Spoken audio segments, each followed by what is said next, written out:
As I know, Kimmick is from her sick bed is watching what's happening. So, hi Sarah, hope you enjoy the stream.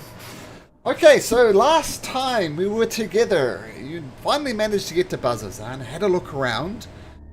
Got some goggles of perception, I think it was. Whatever type of goggles they were. From the Batman goggles. Yes, bat goggles from the inside of a rock that had been brought to the crematorium. You met a guy called Pollux Yusuf, who he came and said, I am the authority here," and flashed a badge, and you didn't recognize the badge, but he thought it meant something. And he insisted for the contents of this rock, and gave you the goggles and some gold pieces as well, but he insisted on keeping his black box, which he completely failed to open. And via some persuasion rolls that were off the chart, you managed to convince this orange tiefling who described himself as a scholar and not a fighter to join you come morning in the Betrayer's Rise. And so Pollux has left to go back to the ready room, presumably to try and open this box and get ready for the Betrayer's Rise. But mighty band of still unnamed adventurers, what would you like to do?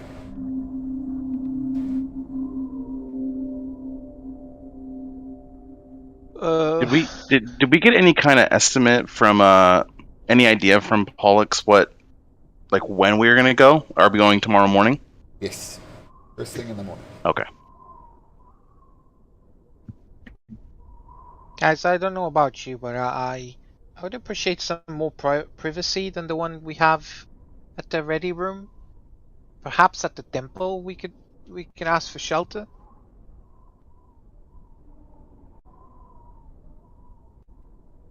Is that the Temple of the Wild Mother?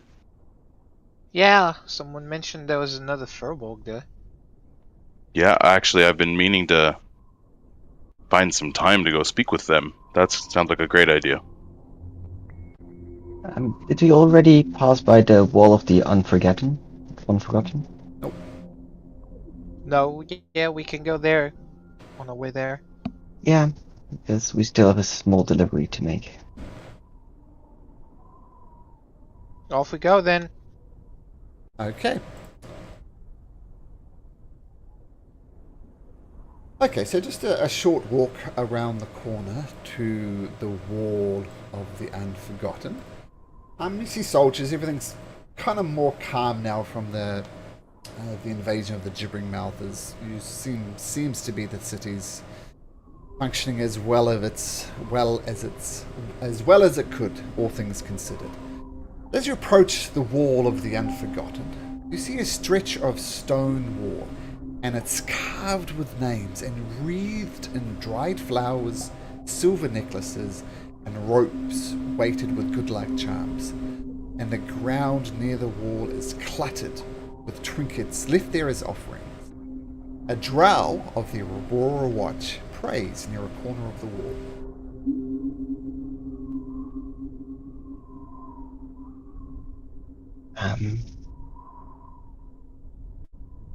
Do I see any specific place to leave this trinket that's more suited for? I believe it was for John. It was for the drow you met in the infirmary. Yeah. There doesn't appear to be much space left, which is almost depressing in the way. And remember, Naven was the guy you were bringing it here for. Every possible place where you could carve a name in has been done, and some of them have been carved over top of other names. And just trinkets, chains everywhere. Can't even really see the wall itself. Then I just find a tiny spot to leave it and put it on. Okay. Just wiggle it in between somewhere. Aren't you gonna say some words? Be respectful. They've earned their rest and desire to have their rest honored. I suggest you don't touch the Wall of the Unforgotten unless you have reason. Says the drow from the corner. Apologies, I'm here to leave this as a request from a dying man. Oh, my apologies. It's just gets a bit much, and this is the a very honored place. I thought you were just touching the trinkets. My apologies. You said you're bringing this for a soldier? Was he a soldier? Yes, he had Aurora Watch like Yep. regalia. Yeah, he was part of the Aurora Watch. And the drow kind of sighs and kind of rubs one of his temples and says, "Oh, let me guess. He was sick, possibly dying. Tell me I'm not wrong." I'm sorry, for you were right. Yes, well, it's a practice by some of the younger members of the Aurora Watch. And they're not sure of living long enough to even make friends to hold a memorial for them. They arranged to have a keepsake placed in their wall in their honor. So I suspect this person that you're doing it for is a recent arrival in Bazzoxan. He hasn't made friends, and he fears no one will remember him. Hence the trinket on the wall. Well, that makes it even more sad than what I was thinking already. But thank you for explaining this place. Of course, it is my pleasure. What is your name, friend? The name's Caspian. Caspian? Honor to meet you. My name is Callum, an honor to meet you too. Do you need to place a keepsake for yourself? I assume you're coming here as a mercenary. I am, but I have faith that I will not die. Not yet, at least. Might I be so bold as to ask where your faith resides? Like which deity do you worship? I have to be honest that I have not pledged myself to a specific deity. I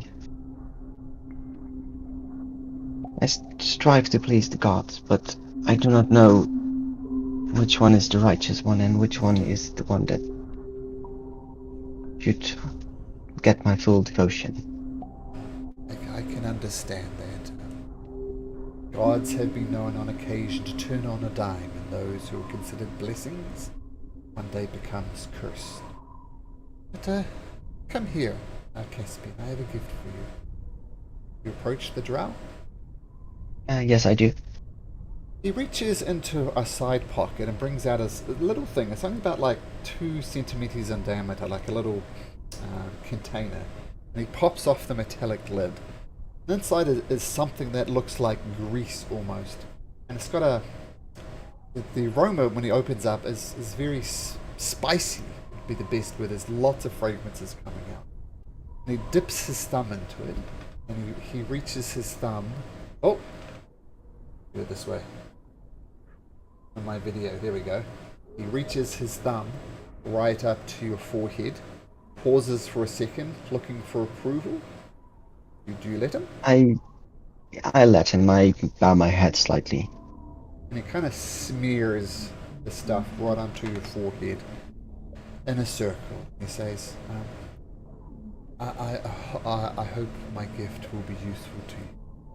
If you ever find yourself in a dire situations, think of the unforgotten, think of their sacrifices, and perhaps their luck will reside with you. Thank you for your blessing.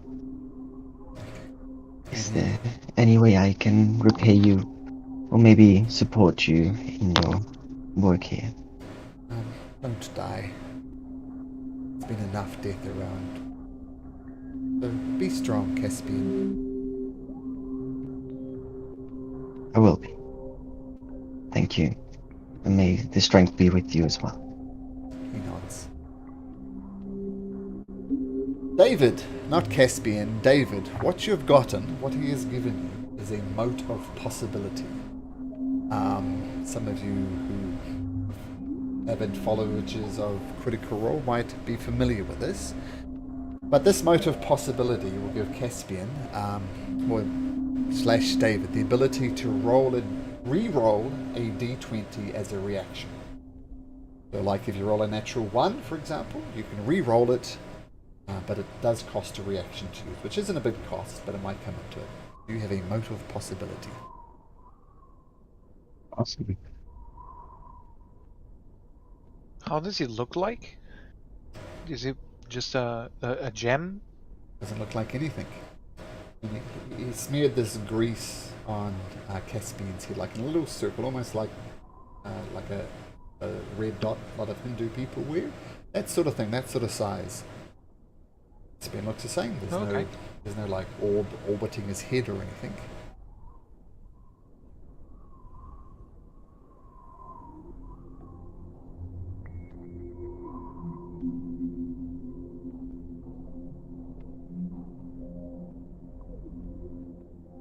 Well, unless any one of you has something to do here, I suggest we move on to the Temple of the Wild Mother. Sounds good. If I look over the trinkets, does any of the trinkets like raises my interest? Shinier.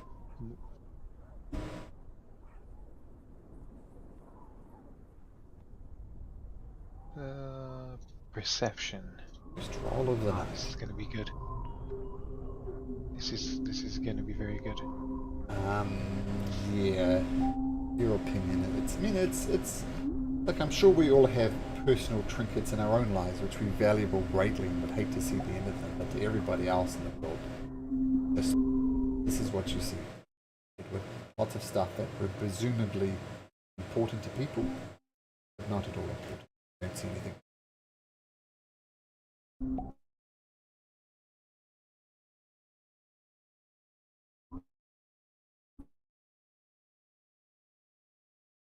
You guys hear me? I can now. Yeah, sorry, something went off there for a second, but yeah. Yeah, so just junk that you think would be valuable to other people, but to you it's just stuff. Yeah, just have look at it, respectful look, and carry on, I guess. Hey, we start heading over to the Temple of the Wild Mother.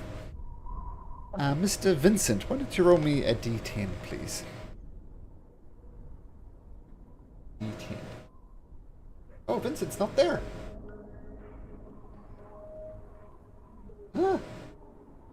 Where'd you go, Vincent? Another stealth check. Yo, he sent a Discord message. Oh yeah.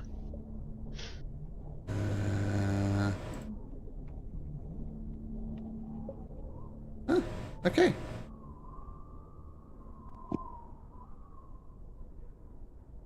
Nothing serious? Okay. Bob, why don't you roll me a d10 then? Perfect.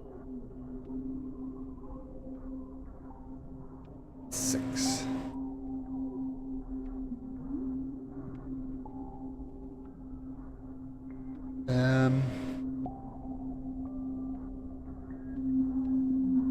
You see a human kind of approaching from this side, and he's a he doesn't look like he's a member of the Aurora Watch. He's human, just dressed in kind of commoner's clothes, and he's got a bottle in one hand, and he's kind walking towards you in a listless way, just swaying back and forth. And he sees you, and he comes up to you and sort of gets uncomfortably close, we'll say, into the face of Edward. He says, "Man, you should go, man. The demons, man. They're coming to kill us all! Demons, man! They're gonna feast on your soul, man! Get out of here while you can! The demons are coming! Yeah. Like not. Sorry. Go on. No, I was gonna say he's not. He's like he doesn't look like a soldier. His appearance, his clothing. No. No. It's like a commoner. As I think I mentioned before, some people actually choose to live in Bazzoxan. Not soldiers, there's people who choose to live here. This appears just to be a very drunk commoner.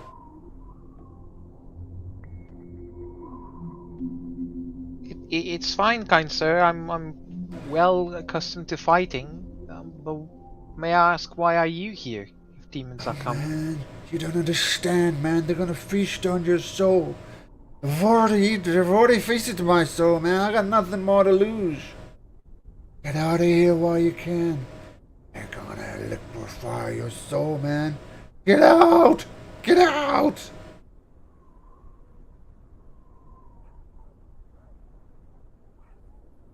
Does he I'll, smell of booze? Oh, yes. Very obviously drunk. Without even a perception check. Very obviously drunk. I knew it. Why do you drink these things? This thing messes up with your mind. Look what he did to the poor fella. What? It's the only same thing you can do, man. Here, have a drink. And he pushes his flask of foul-smelling alcohol right in your face, Edward. Ugh. Yeah, I'm fine, thank you. Man, it's the only way you can survive, man. The demons don't like the alcohol. The more alcohol you drink, the safer you're gonna be, man. Here, drink some. I'd rather take my chances without drinking, really. Thank you. Why, you're... I think you'll need it more than I do. Make me a dexterity saving throw, Edward. Oh, Lord. Please don't get sick all over me. You should know what you're saying, man. The demons are... And you deftly step aside, Edward, as this vomit. I hold his hair. I hold his hair up. It's okay. It's okay. Get it all out. You said you had nothing to lose, but there's plenty here. Oh, thanks, man. And he stands up and promptly falls down in his own vomit and you hear snoring from the ground. Okay, if I see him falling, I make sure I hold him and try to sit him comfortably against the wall. Okay. Makes me a dexterity check. We'll see how well you grab him by Is his this head. a plain dexterity check? Yeah, so just d20 plus your dex modifier. Oh yeah, very deftly. You use his momentum to twist him round and lean him up against the wall. He continues to... He's still covered in his... I think with a 19 you avoid him landing in his own vomit.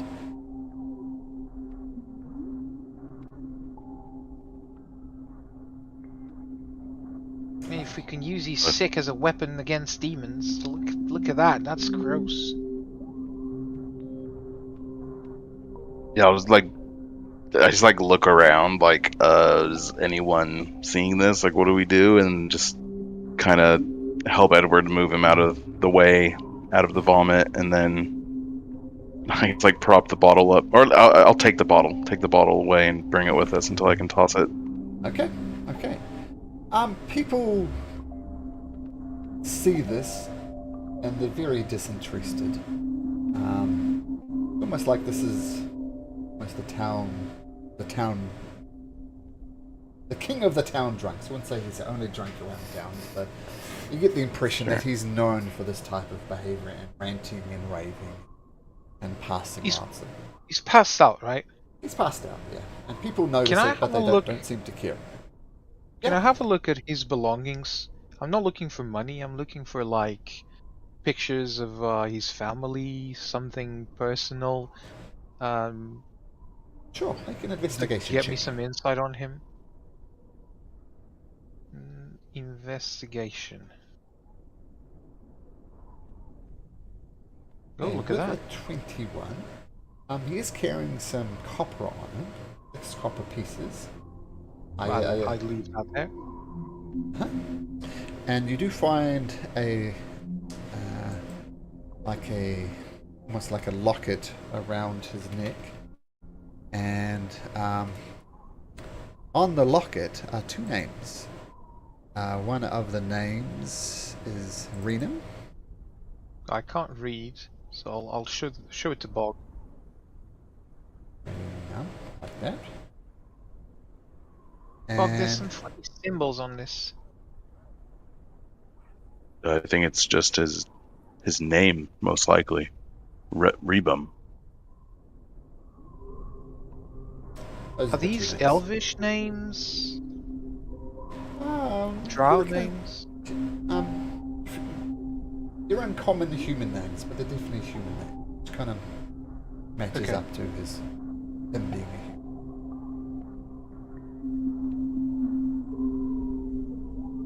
For someone that says he has nothing to lose, I mean,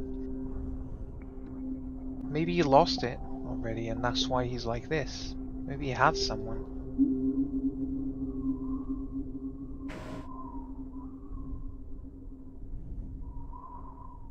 Can we do something to remind him that it's worth staying here for whoever he lost? I don't know about that, Edward. It might not be worth staying here. I don't. Do we know for sure that he lost someone? Not really, no, I'm only guessing. I mean, I pity anyone who is forced to stay here or can't leave. If, especially, I mean, he doesn't look like a soldier. I can't imagine why you'd choose to stay here. Perhaps he lost his loved one at war by a demon. I fear that everyone here has had their fair share of loss from this cursed place. But not everyone turns to that, and I point to the bottle. I don't think No. that's a solution to anything.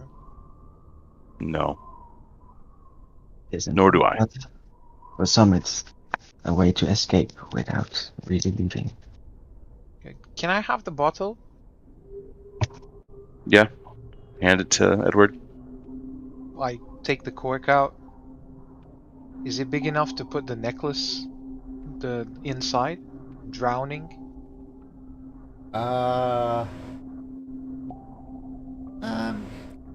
If not, Yeah, I'll just break the top of the No, the bottle. it is.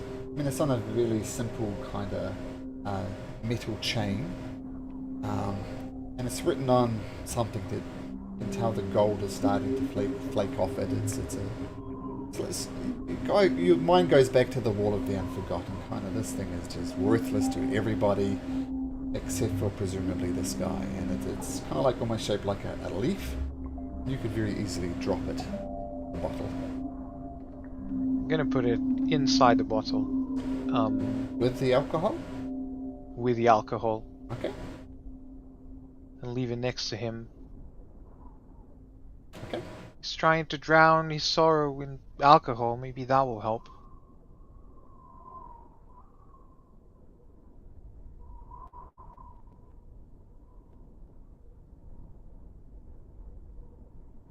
And walk away. Okay. So you head off to this temple over here. And it's a spiral-shaped temple, as you can see from the map. And it's fallen into disrepair. You're just glancing kind of through opening. It appears as someone is trying to grow a garden inside. And as you approach, glass crunches underfoot amid overgrown weeds. Collapsed walls have been replaced with rows of wooden shelves that hold earthenware pots. Numerous alcoves are being used as planters for stubborn flora. Just outside of the far end of the enclosure, a smashed mosaic of stained glass sits in a splintered window frame next to a withered skeletal tree. Everybody make me a religion check, please.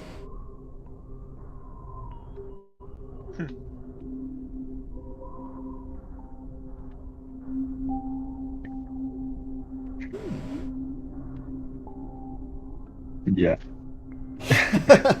Yeah. Caspian, Makes sense. You got no idea. Bog, you almost have it, but you can't quite piece it together. And but Dinky Edwards, you do notice it. So there appeared to be at one point in time a stained glass window on this window frame that's not there anymore, and it's been smashed and thrown to the floor. But you kind of look at this glass, Dinky, and you kind of piece it together and notice particularly iconography of this particular deity, and you realize that this mosaic once depicted a woman's face on a golden disc, which you recognize as the iconography of Avandra the Changebringer.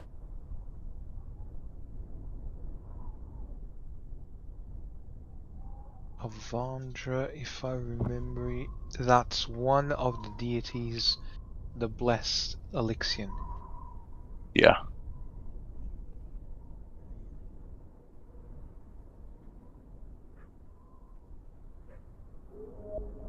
And this is at. I mean, we know this is the Temple of the Wild Mother, right?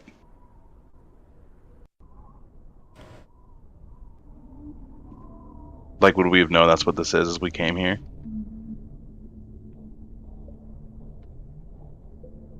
If you can't remember, last session, I can't remember who it was, but they said that Falcom worships the Wild Mother. But no one mentioned it was a temple of Avandra. Okay. But you did hear And Falcom himself was a follower of the Wild Mother. What's the And name of the guy? How do you type it? Folker. I'll type it out. Thank you. Folgers. Foghome. Falcon. Is Avandra also that's not the Wild Mother, right? Like, we would know those two names aren't the same. Separate deities.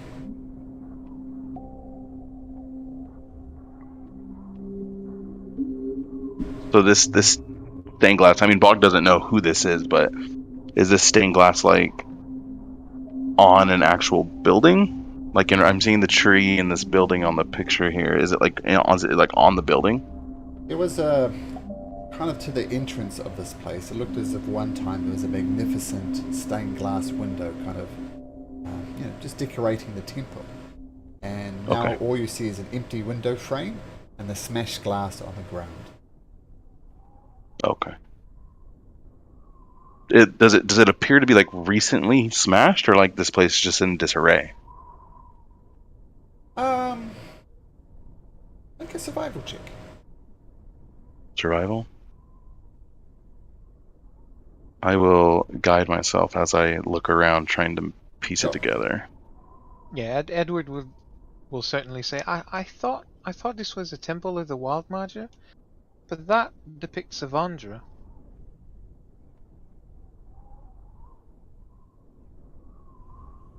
Bog, some of the glass all looks very dirty and dusty. You suspect it's Okay. been quite a while, which is also odd. I mean, in a way it's odd that no one's bothered to clean up, but then you look around Bazazan around you and you see buildings dilapidated and broken and fallen into a state of disrepair. And you see other bits of glass around the place as you've walked around, so... When I notice that it's, been neglected, I kind of bend down and look at the glass and I say, this image isn't anything I'm used to seeing with the Wild Mother, but whoever it is, it doesn't seem like there's many worshippers or caretakers here in Bazozan. I could see why people would think it's literally a godforsaken place, and just kind of keep looking around and see if there's any sign of Foghome. Oh, yeah, thanks, Edward. There's Avandra the Changebringer in Discord. Okay. Okay, so you walk further into the temple, And what you see is a garden of sorts in various alcoves of this place. Garden would be a generous description for them. Some of them just appears to be like piles of dry dirt. Some of them appears to be mud piles. Occasionally, as you're wandering around, you see some of them with some growth, and it almost looks like potatoes kind of rising from the surface of the ground that they've been planted in, but they're very black potatoes type objects. And then you go further in, and just looking around, taking in this peaceful temple, and you hear some people chanting from inside as well. And you approach, and the first figure you see is obviously a furbolg, even from the back of this place. And this furbolg is bent down before this plant, before a tree, and you hear him saying, "Come now, little one. It's okay. Be strong. Drink of this water that I will give you. Try and grow, little one. I know it's hard. I know it's difficult in this place, being corrupted so by demons. Now is your time to flourish, little one. Flourish." And he stops for a second and places his hand on the dirt around this weed-like plant. Doesn't look at all healthy. And he raises his hands. And he turns around and gives you a big smile. Yes, you would know that. About the Empire dynasty. The dynasty is dominated by worship of the Luxor. Majority, I'd say. But this furbolg comes up. He's dressed in very functional clothes. You see he's covered in dirt on his clothing. And he says, "Oh, visitors, welcome to the temple. My name is Fog, and it is an absolute pleasure to have you here. Welcome."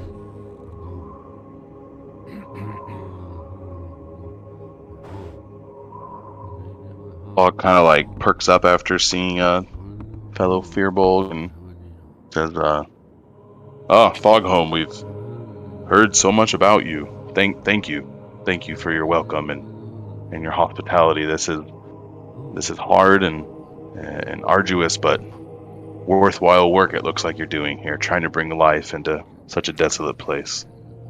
Oh, it is an absolute pleasure having a fellow furbolg here. What is your name, friend? My name is Bog. Bog, honored to have you here. Oh, as you can tell by looking around, at the blessings, with Varian's permission, I've been attempting to make Bazozan more self-sustainable, to say. I'm trying to grow crops here, trying to make it that we don't need to rely on outside shipments for our food. But as you can see, as you can look around, I'm having very limited success. I mean, I'm managing to grow some stuff that is grown in Azarius, the city of the beasts. I'm not sure if you're familiar with it. Getting this right? I think is Malcolm. But it's a city that's covered by darkness. It's a perpetual darkness, which works well with the drow population. And vegetables have managed to grow there, and those type of vegetables are growing here, but I'm not even close to providing some type of permanent solution. Quite frankly, I think it's due to the demonic influences falling out of the Betrayer's Rise. They're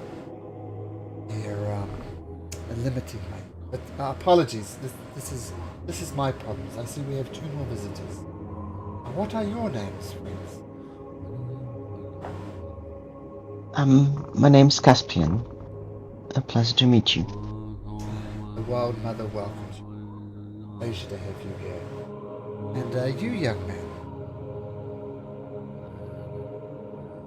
I'm Edward. Nice to meet you. Nice to meet you too. May I ask why have you come to this temple? What can I help you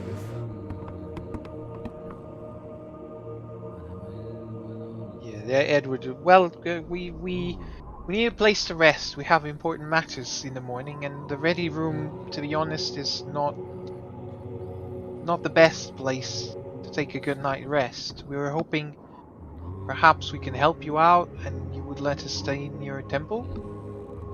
Well, your help would be most welcome and appreciated. There's lots of reading to be done. I try and keep on top of it as best I can, but any help would be good. And to answer your second question, you'd be most welcome to stay here. Just help out a little bit around the temple, and I would be very honored if you'd pray with me once the sun sets.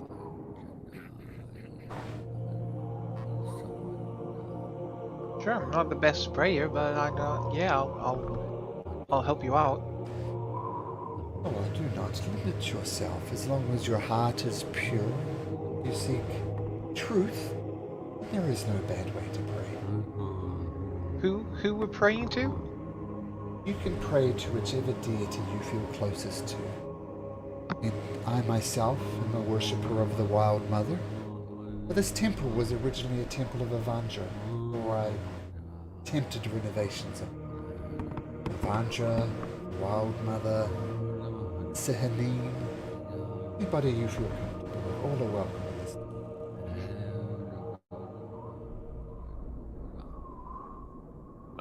Fogholm, do you know much about Avandra? Maybe some texts or records or anything you've learned as you've spent time in this temple?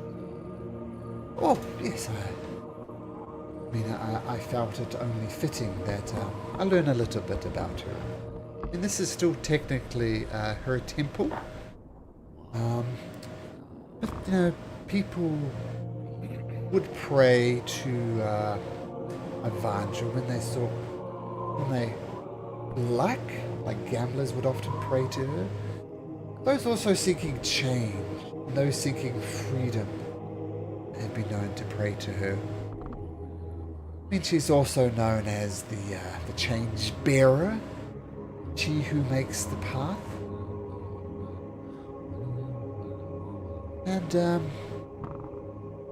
And while she does talk about freedom, people pray for that. It's like almost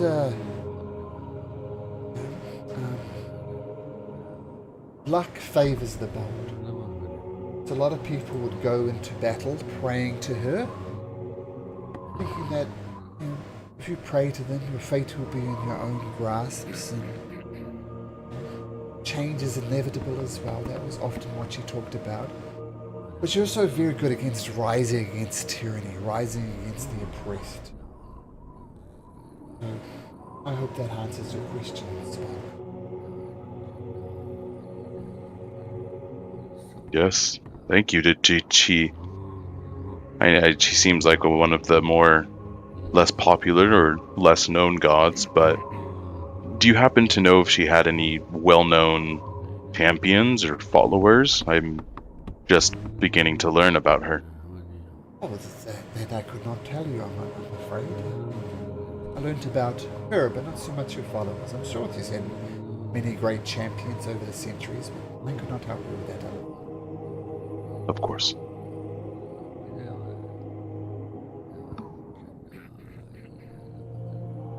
Espi, do you have any questions for me?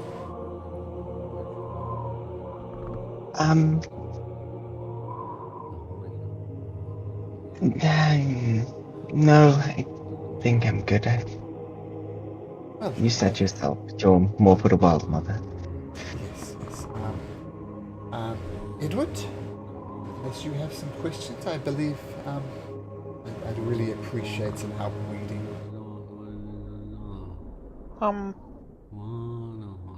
Have you ever been to the Betrayer's Rise? No, I have not, and quite frankly, I have no desire to.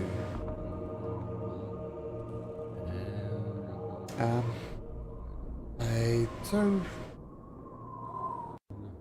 something odd did come up though recently in regards to the Betrayer's Rise. I was meditating the other night, and I feel something like it was almost a tremor in the earth, a surge from the earth, and a warm and kindly present came. I felt it. It was almost like reminiscent of the prime deities. I suspect that this presence is a sign that a relic of the calamity is awakened. I got this from the Betrayer's Rise, but I'm not sure if this relic is in the Betrayer's Rise. I'm not sure. That's all I will tell you about. What do you know about this awakening of relic? Well, I don't know what the relic is. I don't know if it's a relic of the Betrayer gods. I don't know if it's a relic of the prime deities. I just know that it's been awakened, it's been found. I mean, legend tells of these, what's it called? Says Malcolm? The type of object that Vestiges? Yeah, so rumor tells of vestiges of divergence, that both the betrayers and the prime deities came very, very powerful items. And it seems as if one of these relics has been awakened, been found. I pray to the Wild Mother that it's a relic of the prime deities, not of the Betrayer's gods. But that's all I already know about Betrayer's Rise is this weird division that I'm hoping to pray more about it. When he mentions about this tremor he felt, I want to ask him when that was in relation to when, like, we received the jewel from Jigao. Let's see. Well, it's been coming and going. I feel the vision is getting more powerful the more I pray. Looking back, maybe a 10-day ago, something like that. Which lines up with when you found Okay. the jewel of the three. About 10 days, it's getting stronger. As I said, I'm hoping to pray tonight to learn more about it. And also, Foghorn, on our way, en route to Bazazan, the most peculiar thing happened. I've never seen it, nor have the rest of us. But, and I tell him whenever, like, about how many nights ago it was when the moon changed. But, Ruidus, it fully. I don't know how to explain it other than in the blink of an eye, it became full and shined brightly, and it did what normally takes weeks or months to do in terms of waning and waxing, and it was the most peculiar thing. Did you see that here as well? Before I answer that, my first question is, how long was Ruidus full? How long was it beaming down like that? It was about an hour. Okay, yeah. Yeah, not very long, maybe an hour. That is most curious.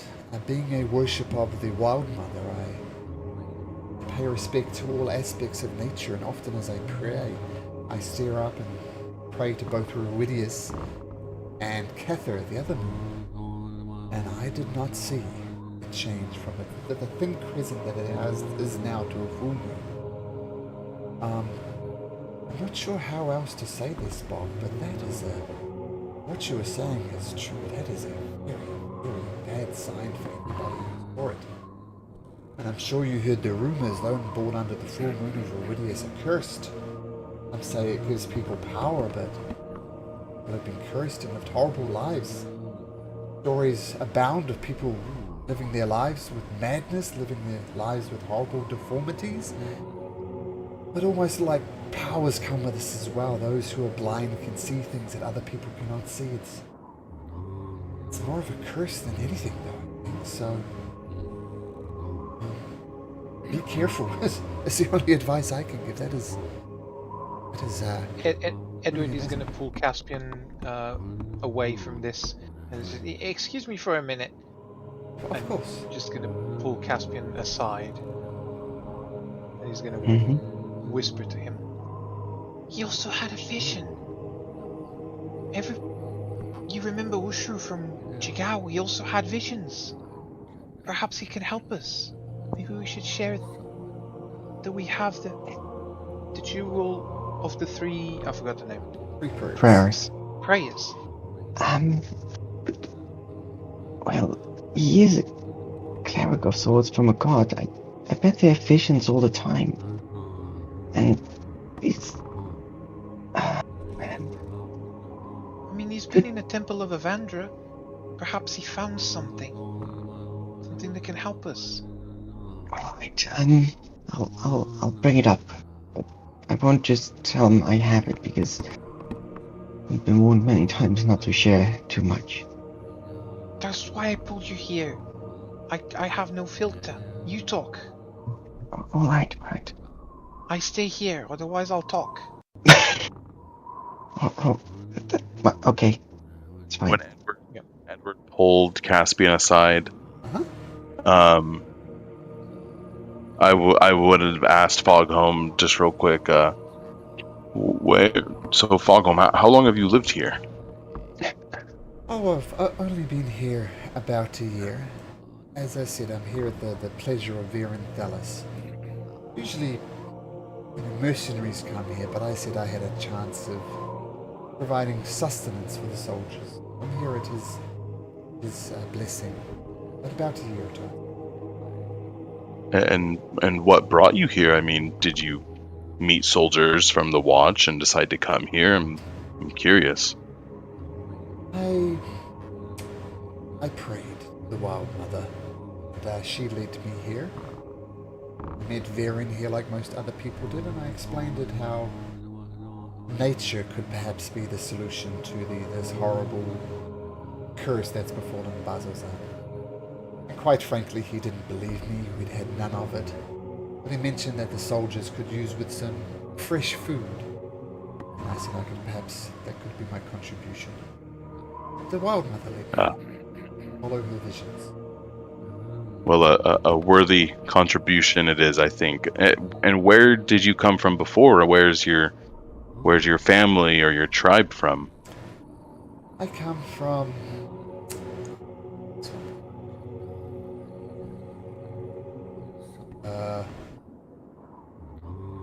From the Empire, I'm sure, correct? Yes, it's from the Empire. There's this... it says the name, and you remember the name of a swamp that's to the north of the Dwendalian Empire proper. Okay. Yeah, my family and my tribe are there, but I mean, it is odd for us Furbolgs to wander far. Where are you from, Bog? And when he says that, I chuckle and say, but yet here we are. And tell him, when he mentions the swamp, wherever it is in relation to where I'm from, I'm part of the Gyatao clan from the Crispel Thicket in the Empire, but I've been away for quite some time, for many years. I've always been a bit of a wanderer, and business or other things have compelled me to be away for some time. So it's nice to see a fellow kin out and about.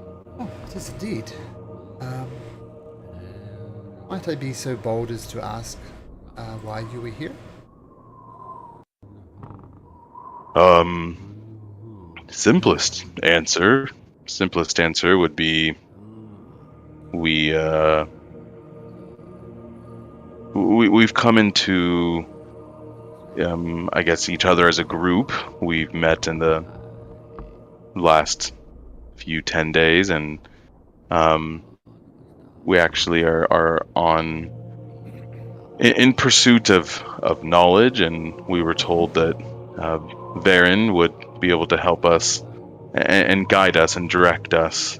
And so we actually are going up to the Betrayer's Rise in the morning, interestingly enough, and are actually seeking for some knowledge about a champion of Avandra. We aren't scholars, but we've heard of. We've recently learned of maybe the same relic you mentioned, or another, but we're just a band of adventurers and looking to help where we can. But our curiosity has been piqued recently. We are, to add to that, we are fairly certain that this vestige has something to do with Avandra. That it was a vestige of her. Well, if you do find a vestige in there, be very, very, very careful. As I said, there are vestiges of divergence for both the prime deities and the Betrayer's Gods. I would say if you find a Betrayer's God's vestige of divergence, to destroy it. I'm not sure how you would do that. But just be very, very careful, Casper.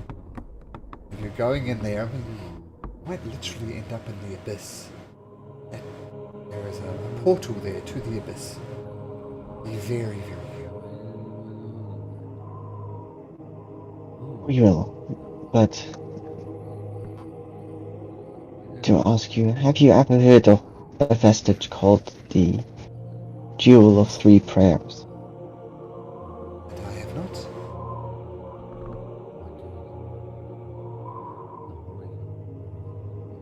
Can I make an insight check? Sure.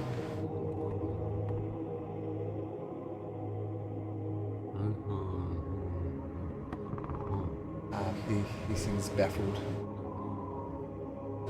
No recognition on his face. No, he's not hiding anything. He genuinely does not. In your opinion, he does not know anything about this Jewel of the Three Prayers. Well, thank you very much for your time.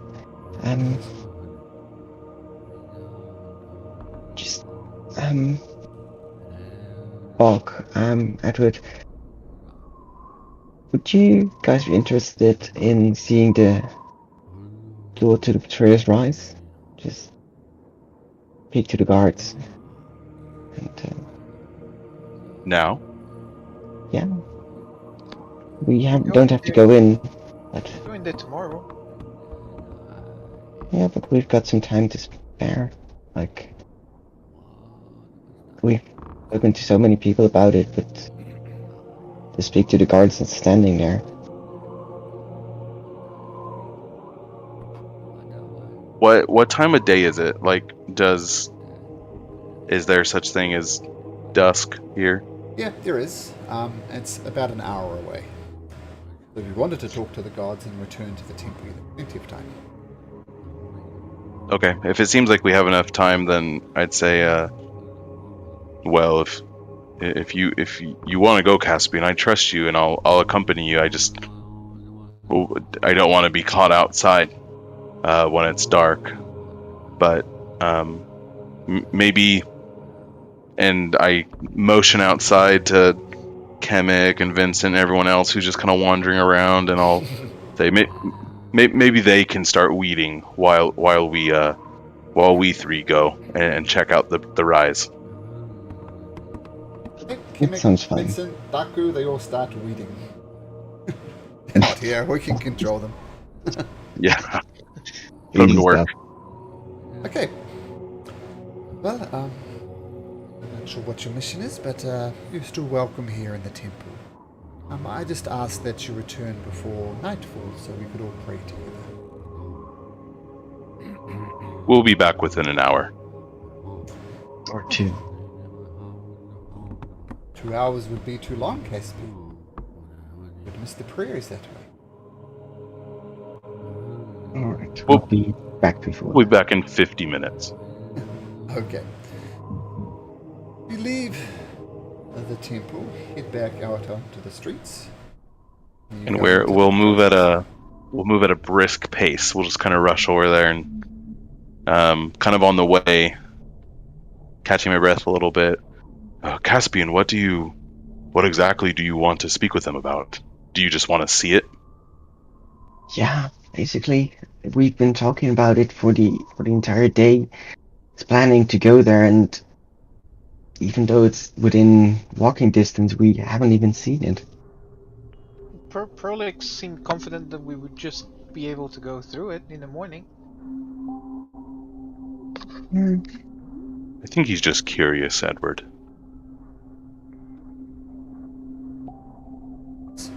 But as you approach the Betrayer's Rise, it's a steep and winding staircase to get up to the entrance of the Betrayer's Rise. It's quite wide though, you could like maybe walk 4 people shoulder to shoulder up there. And this is what you see. This is the gate into the Betrayer's Rise. Yikes. Like, it's at the same time ominous and beautiful.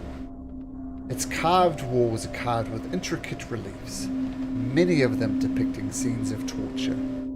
Lifelike, grotesque images of leering demons perch high above, peering down at you with contempt.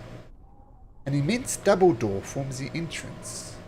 The gate is made of onyx and is inlaid with gold and silver. Guards of the Aurora Watch stand between you and the demonic fortress. And they just stand there looking very serious. As we get close, and especially as I see the gate, I think Bog would have thought that the rise was literally like a bluff, like a mountain crest of some sort that was just kind of like a mountain and not like an actual gate that someone took the time to construct. So how is there like a sense of like mood shift, or is there a certain feeling around here, or does it just kind of all feel the same and this door just looks rather intimidating? I'm curious if he would like being the druid he is, if he feels like extra, uneasy. Even not being a droid, I think you'd feel uneasy. I mean, this is not a pleasant sight to look at with the signs of torture, but it looks like the entrance to a temple of sorts. Like, it's not just the crest of a hill, it's entrance to a temple. Yeah, and the guards stand there. And if you look at the art, looks like Aloysia is there. You see the little red figure in the art there? I'm sure I can just so you can see it, the little red figure that looks like Aloysia to me. Oh, okay. But he is not there. But the soldiers are blocking your way. They're going to interact with you. I just, oh, go ahead. Good evening. Sorry to disturb you. We are just here to... We are planning to have an expedition tomorrow. And it will be our first time entering. We were just curious. I was curious. My friends didn't really want to come here right now, but hey. You have permission from Varen Thelis. Malcolm, did we get permission or something official from him? You told him you're going to the Betrayer's Rise. I'm going to say he knows the system better than Malcolm does. He says, he got on well with you. If nothing else, you saved the city and saved the demons and didn't really offer or anything. He gives you a pass that says you can get the Betrayer's Rise. So I'm going to say he did that retroactively. You may not enter here without the express permission of Varen Thelis. We simply cannot afford any old common adventure seeker to go in here. Far too dangerous. Oh, we've already made arrangements with Valen. But we'll only be going in tomorrow. So, to offer a good night rest. That would be very wise. Do you have any advice for? Do you have new a people? long rope?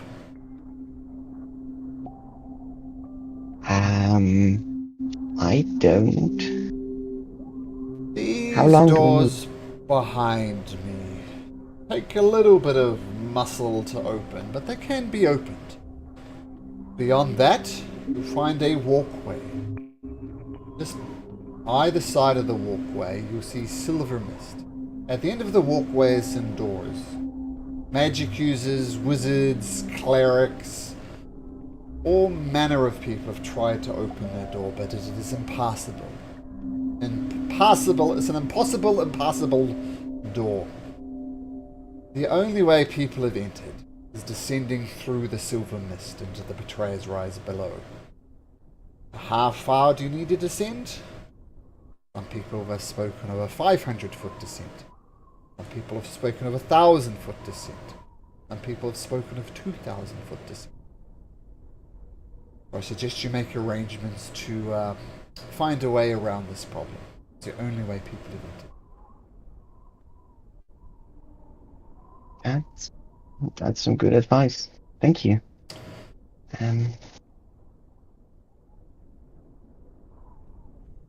Sorry to. Any place that sells rope? No. And your only hope with talking to Ven and Thelus. They'd have a lot of use for rope, and there's no general store good here. General goods store here. Well, then we'll visit him in the morning again. Thank you for your time, at least. You're most welcome. He doesn't say you're most welcome. Just Caspian, can you make me a perception check, please? I never like them. Okay. I'll do one. Thanks for making that perception check. I appreciate it. Welcome.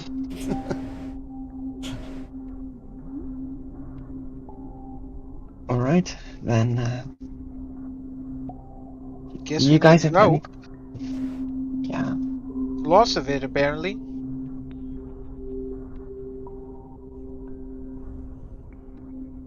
Yeah, or another way.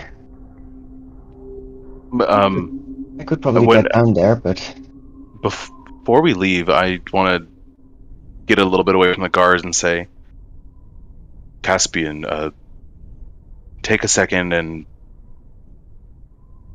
maybe just pull out the jewel for a second and see if you notice anything different, or do you feel any different?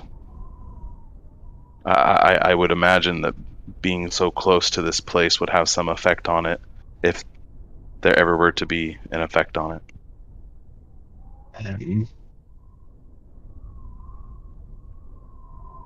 Alright, guards, could you let me in for just a minute? I won't be descending, but I need to stand on the bridge. You have seen the path. Okay. Well, since you have the position of Varen, of course. We're going to need some hands with this door, though. So the guards kind of start doing it. I assume you guys come in and you kind of very heavy, not particularly well balanced. So, but you do get it open. You see an entrance into the Betrayer's Rise.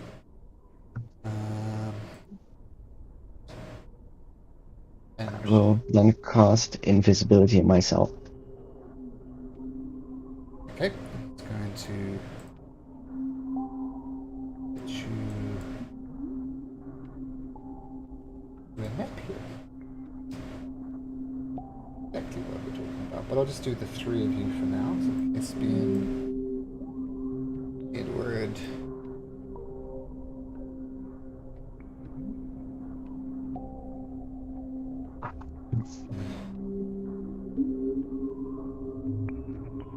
Six. That's good. That's fine. Thank you. Okay.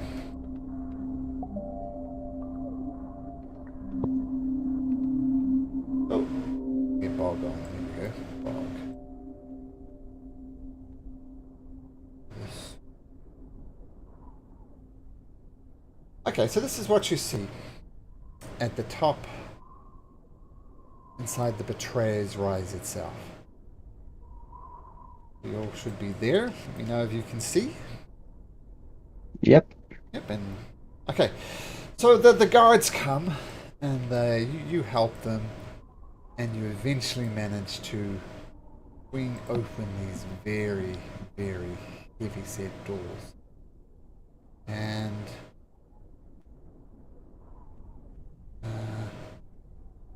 When we say before Caspian, like Caspian before you would have done invisibility, since I would probably be helping with the doors. I just would want to step in and kind of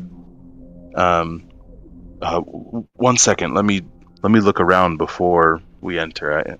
I don't want to get into something that we'll need the rest of the party for right now, and just take a step in and just try and perceive the area if I can. like, sure, make a perception check.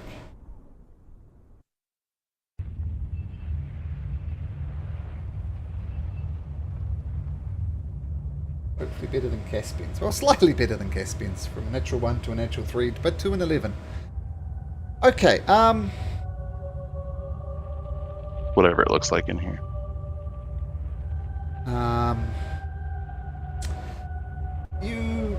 The light from the outside is spilling into here, so you can see it, but you see no like torches, sconces, anything like that.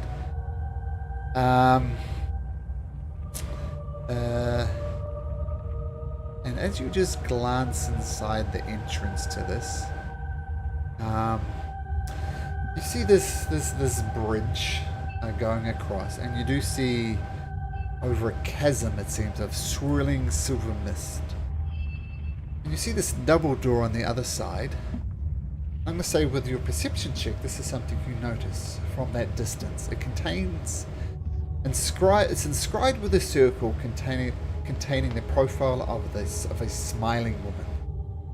But the symbol is gouged with deep marks, as if something with claws had tried but failed to scour it from the stone. And I'm going to say, since you just came from the temple, you recognize it as was a symbol of Evandra the Changebringer. And the double door, as this double doors swing open, it's just as I described there. But then you see the symbols on this door pulsing with a faint purple light. The guard says, "Huh, curious. Never seen a glow like that before. Anyway, good luck in there, I guess." What you see, Bob?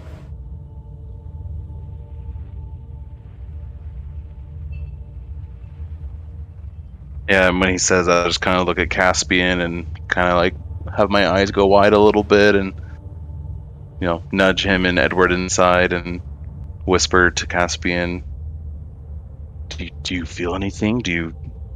Is it pulsing? Is it lighting up? Do I feel anything from it? Now that you're paying attention to it, you feel a slight tugging push against your tunic towards this door. And Bog, did you just take a step inside the temple? You hear some faint voices emanating from the cavern. It's very faint and it's in common. And it says, "Bog, together. Yes, we can break them together. Come to us. Let us get you, Bog. Let us have you. Come to us. We won't let you fall. Bog, come to us." Does anyone else hear that? Nope. I No. hear you. Guys, I think we should, you've seen enough. Let's, and Caspian starts backing out. Yeah, I'm right there with you. Come join What are you? us. What are you Let listening us to? What are you catch hearing? you. Let us have you. So soon, Bog, you jump off into the mist. Yeah. Nope. Okay, coming. It sounds like it's coming from like below, right? You said the mist. Yep, from the mist, somewhere below. It's hard to say how far. It could be 10 feet, could be 1,000 feet. I'm not sure. And as we walk out, I'll ask the guards. Have you heard anything about people hearing voices in there, or any other odd phenomena, for instance? Yeah, people hear voices in there all the time. And only they hear the voices. Interesting. Well, thanks for your time, gentlemen. You are chosen one, Bog. You didn't hear that. Oh, I didn't say I heard any voices, Edward. Well, if you ask for voices, You said you were hearing things. Oh, that's true. I'll like give him a look of like, shake my head like not around them. Oh, I did it again, didn't I? No voices here! I look at the guards. And then look away. And then start walking away. As we walk away, I'll come up and kind of laugh and be like, well, if they say other people hear it too, then I don't feel so bad. I didn't want to seem like I don't know. crazy person? Bob, Crazy you're person. fine. Well, that was interesting. Between Fogholm saying he felt a tremor, and then the door glowing, that's never happened, and the jewel was. Did you say it was like pulling on you, Caspian? Ever I wanted so to go to slightly. the door. It's definitely the right track, but I think we should help them close the door. Yes. Good idea. Okay, so as I said, the doors are very heavy, not particularly well balanced. But all you guys working together managed to get it closed. This is certainly something for tomorrow after I had breakfast. And forget ever drinking alcohol.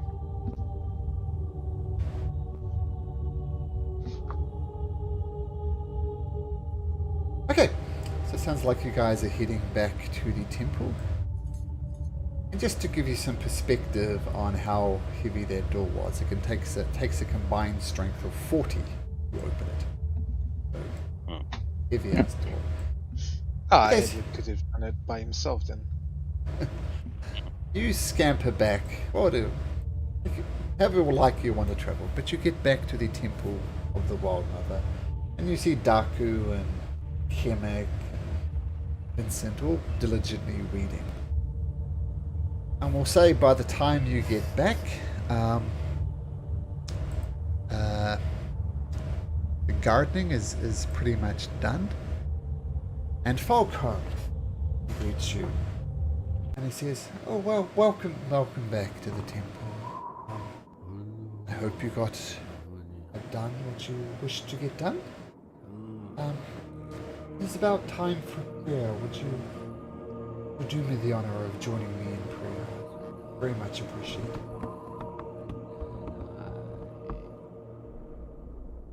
Yeah, we'll join you in prayer. Doc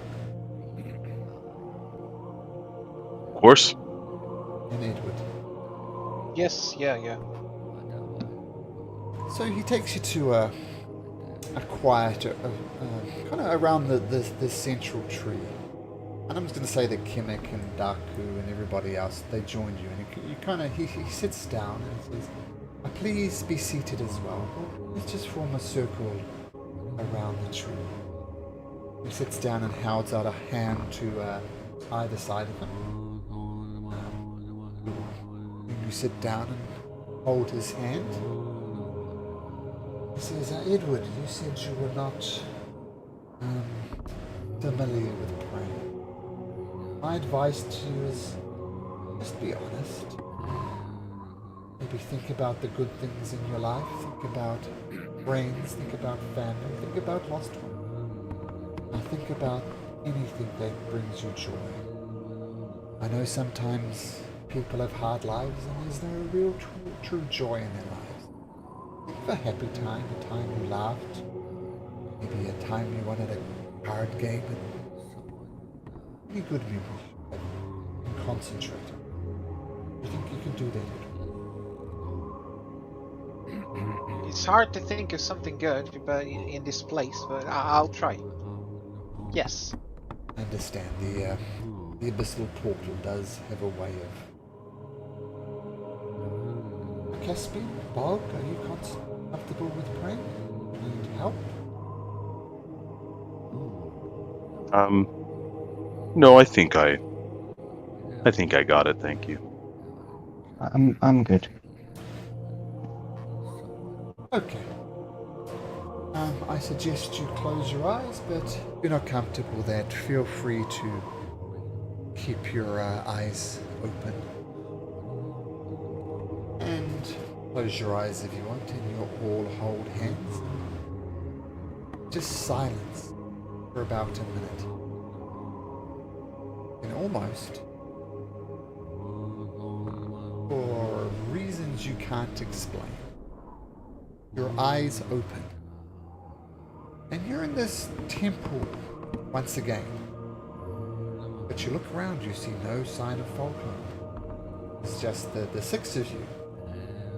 Most curious. And you look around the temple.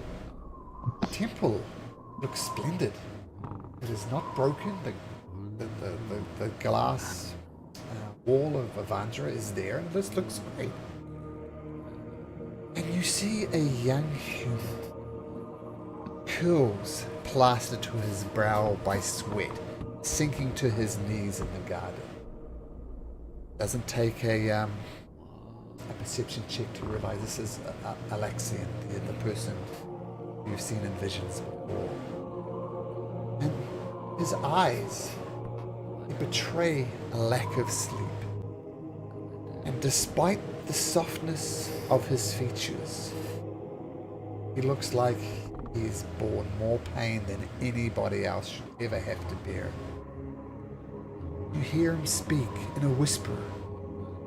They're counting on me. They need me. But I'm exhausted and frightened. What do I do? Please, someone, anyone, tell me. What do I do? And your eyes turn to the sky, and the moons race across the sky, soon replaced by an angry red sun that rises before a fateful battle. 5 silhouettes approach the temple, and one clasps a kneeling figure on the back. Their voices are muffled as if coming through water. But you see them embrace, standing strong, before marching off to war. I'm sure you'd want to know exactly what you saw, so I'll paste that there and give you a moment.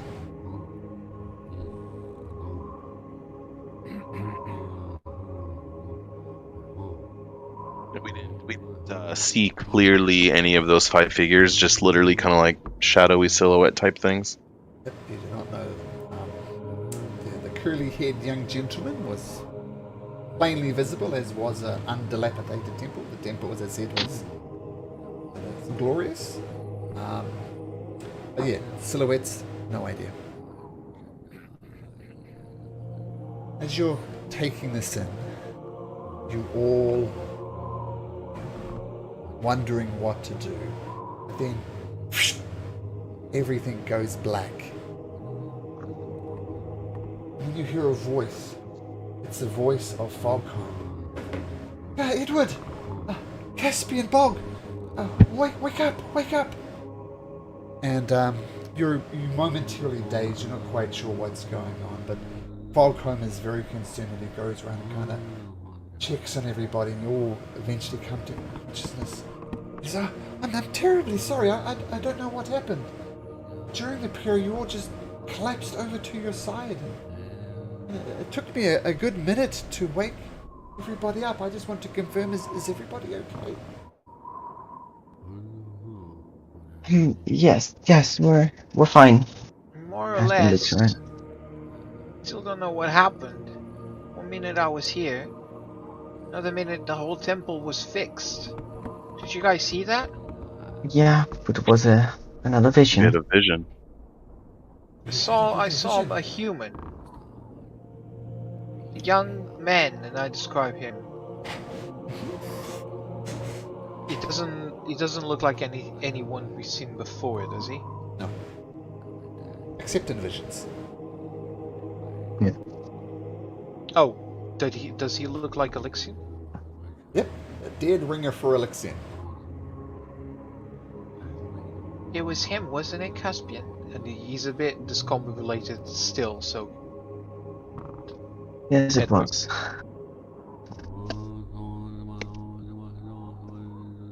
He's begging for Yeah. help. He was here. He was here before. We're following his tracks. We are clearly on the right path. That's for sure. Or the wrong one. You've heard Fogholm. This could be something from a betrayer god. I assume you explain it. Please tell me in as much detail what you can of this vision. Ah, you're here. I forgot.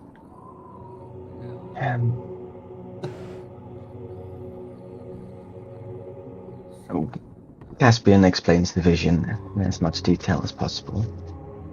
Oh, wow. Now,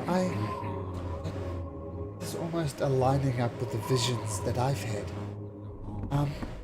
I don't know the name of this young human with the curly hair, but I believe the central figure in the vision to be a hero of the calamity. And I think there's a story, one of the old stories of Bazalzan during the time of the calamity. And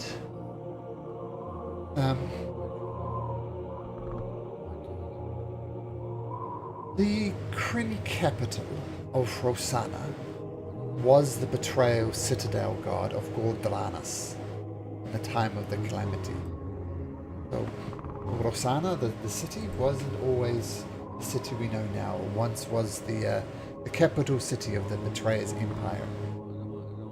And in the time before the calamity, the Betrayer's Rise was once the fortress that protected Gordranas. Now, in the darkest days of the calamities, the prime deities and their most loyal champions laid siege to Gordranas before capturing the Betrayer's Rise and routing the Betrayer's God's forces there. The storytellers have long since forgotten the name of those heroes, but the force of their bond still resonates across the land. Not sure if that would be helpful to you, but perhaps that information would be useful.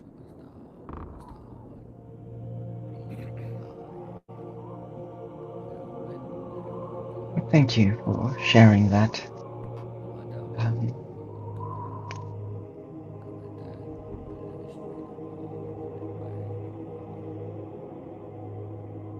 It seems, my friend, allow me to be a little bold, but if you're seeing this vision, know about this jewel of the three prayers, very much as if destiny is calling you. Like I said, I do not specifically worship a god, but I wish to please them, and I do believe there's a path in front of me.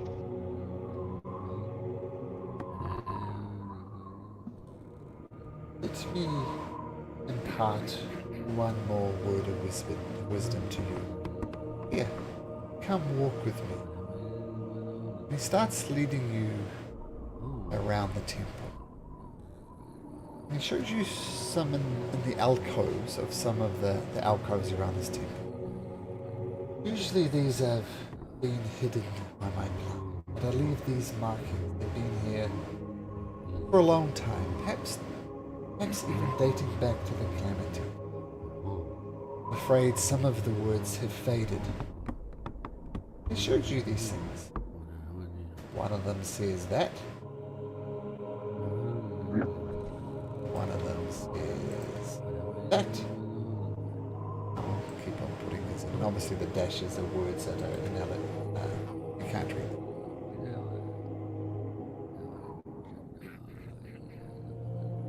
these are written on what? On stone? Yeah, so there's alcoves where he's been growing plants unsuccessfully, and kind of he pulls apart some of the weeds, and behind it in these alcoves, they're carved into the wall. Like if someone's got a knife or something and carved into it.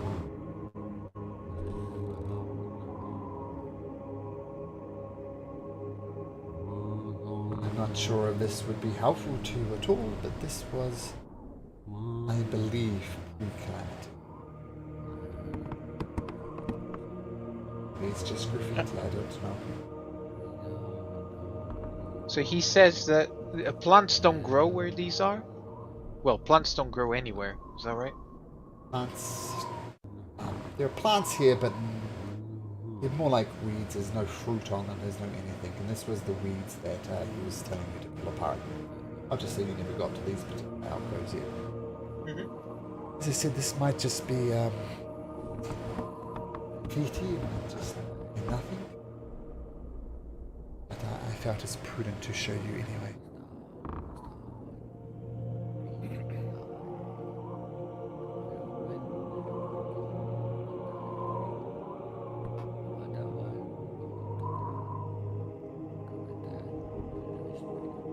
These dashes and whatnot in the text, is that where it's like rubbed away? Yep, can't read it in those areas.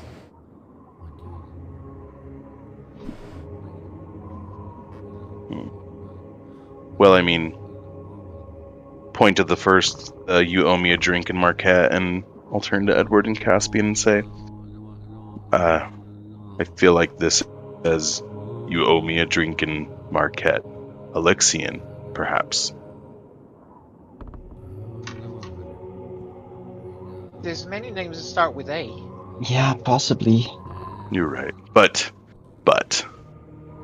I think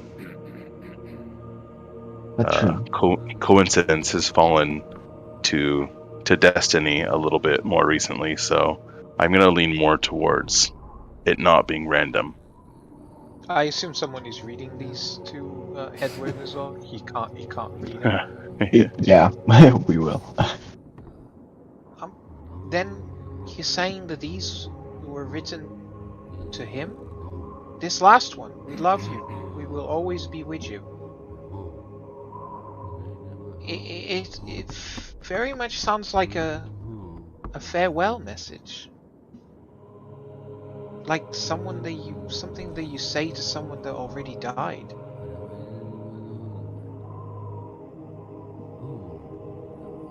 Or is gone. Well, thinking back to our original vision,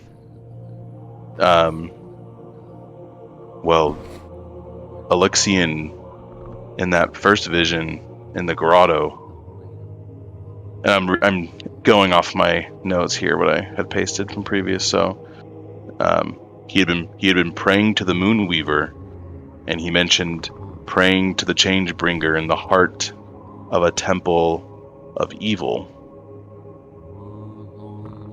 I don't imagine this is a temple of evil. It was the Changebringer's temple, but I wonder if after that vision we just saw, he left somewhere and then was trapped where he is now, and maybe he just disappeared, and this became a memorial of sorts for his close loved ones, maybe.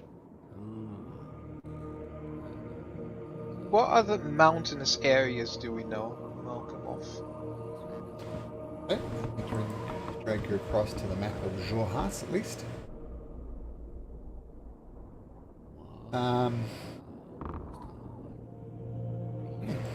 That's what you know.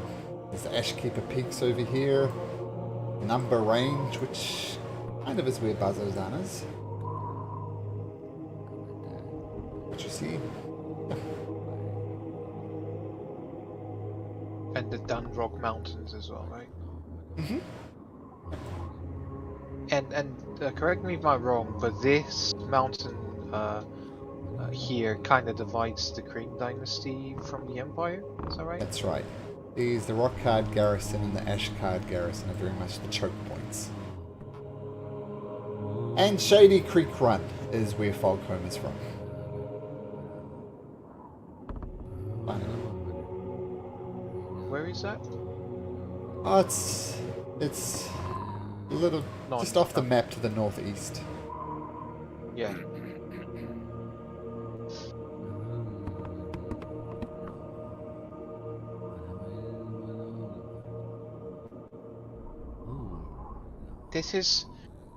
This might be useful back home. Just now it doesn't make a lot of sense.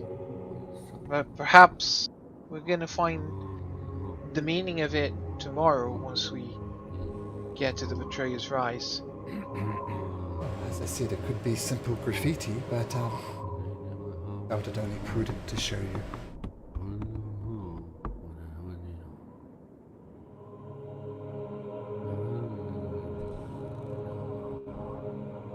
Well, if you're going to the Betrayer's Rise tomorrow, perhaps it's best to take some time and get some rest. You're more than welcome to. Do you have rope? No, I do not have much need for rope. Edward, I also believe we will not have need of rope tomorrow.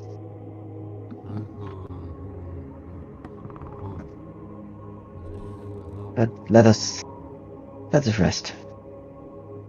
Okay. So he provides you with some sleeping mats. You've kind of got your own sleeping mats anyway, but these are slightly more comfortable than the ones you're used to sleeping out in the barbed fields, if nothing else. And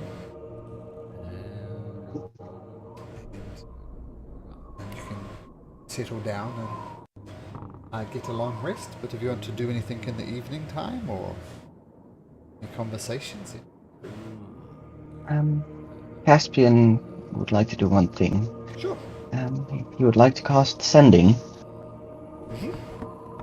And hey Maggie, Caspian here. Hope you're well. How's Io doing? I'm glad we were able to help. Stay safe and see you soon. Okay. That sounded like less than 25 words. And 23. 23, you counted it. Okay, very good. Yeah.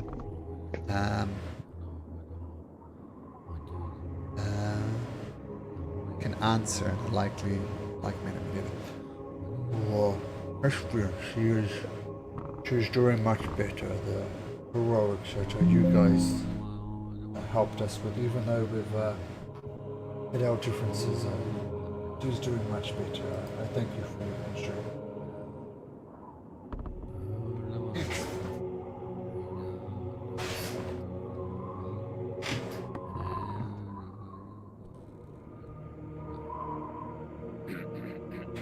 Sorry, my laptop was unplugged.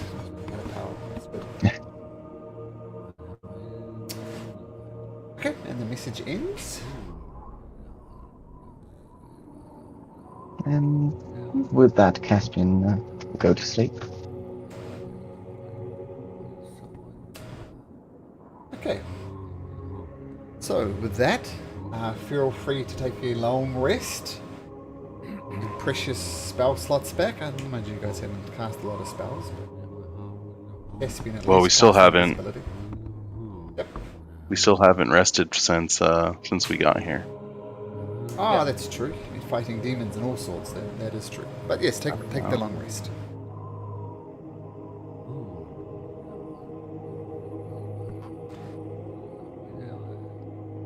Morning comes, as it does in this very depressing place. Falcombe prepares you some a simple meal with like some unleavened bread and some tea. He says, I know you're going to the temple, to the Betrayer's Rise. I know it's dangerous, but I hope the Wild Mother will protect you as you. Thank you.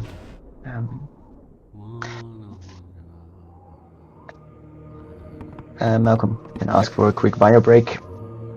Done. Perfect time for a break. So let's take 5 minutes, guys. And I'll see you back in a little bit. Good. Perfect. See you back.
So, yes, welcome back.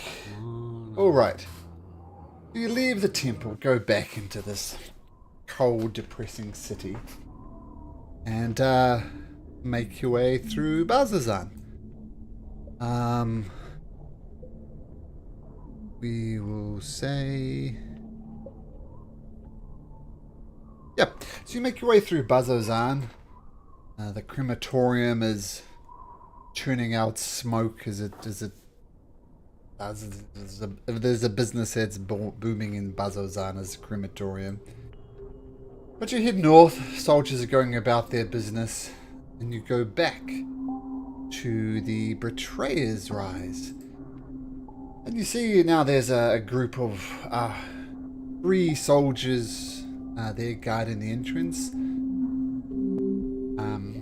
They're different soldiers than there was the evening time.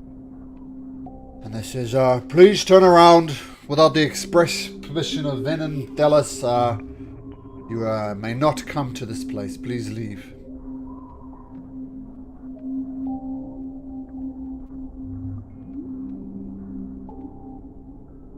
Whoever has whatever pass or whatever he gave us, I'll beckon them and say it. No, we did. We did get permission from him. We have a letter, whatever, from him here. And you hand them a letter, and he says, all right, well, best of luck in there. Hey, give me a hand with these doors. You guys will walk up and help with the doors? Yeah, I'll call Yeah. forth Alexander. Yeah, did we pick up our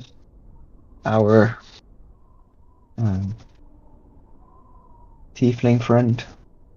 Oh, yes. Yeah. Prolix. That's the name. Yusef, something like that. Yes. Put his name mark. And I put his hit points on. Probably want to keep my... Oh, hello!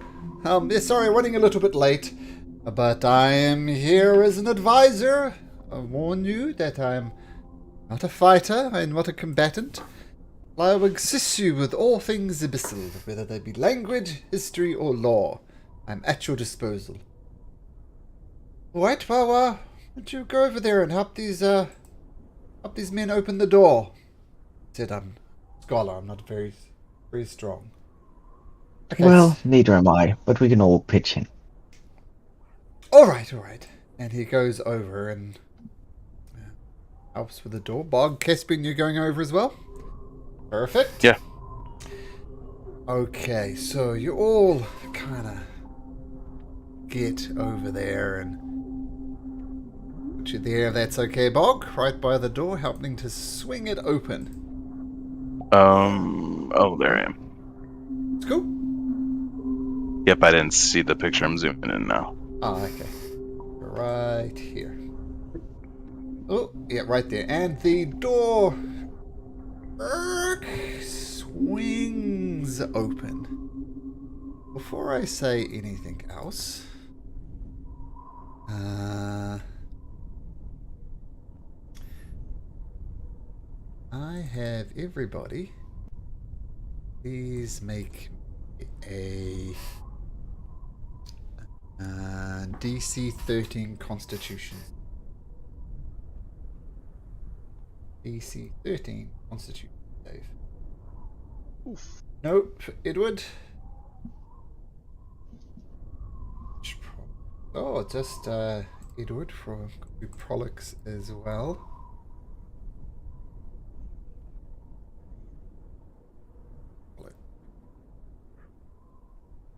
Okay, so Constitution saving throw from Prolix.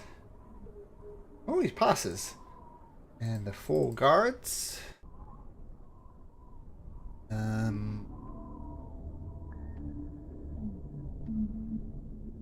Oh, only one of them fails. No, there's only 3 guards. Oh, there we go. So they all succeed then as the last one. So I thought there were 4. As you open the door, a couple of creatures come flying out. This is what they look like. And they just Oh, go over top of we you. fought one of them before. Did you? nope. You fought a We rock fought before. Rock. Ah, not a Gloomstalker. Ah, May I show you a rock there? Distinctly different, but I don't think you fought one of these. This is what the rocks look like. These things. yeah, no. A little bit different. Seen him somewhere else then.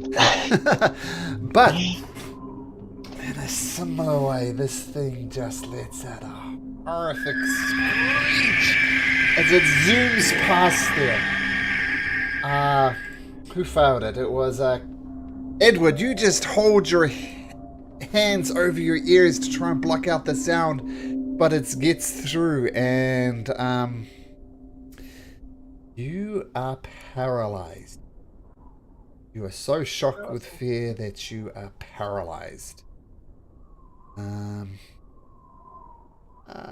do that for paralyzed. You just... And these two creatures just come screaming out. That's where they are. And they are currently only 20 feet in the air as they zoom out of the betrayer's eyes. They kind of do a 180 turn and turn to look in your direction. Can everybody please roll me initiative? Oh boy. Even though you're paralyzed, Edward, still rolling.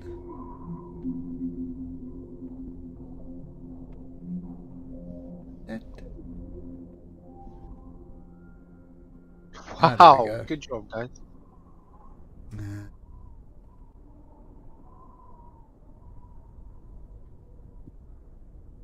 Okay, so some battle music comes through.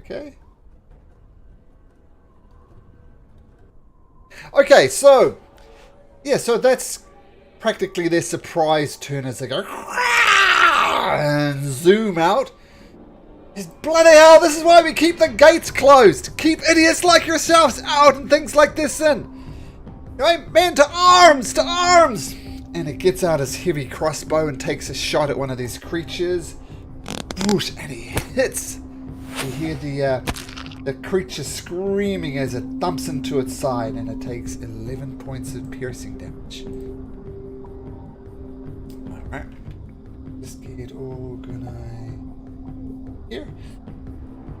So yeah, so the creature turns around and you can almost see it's grinning.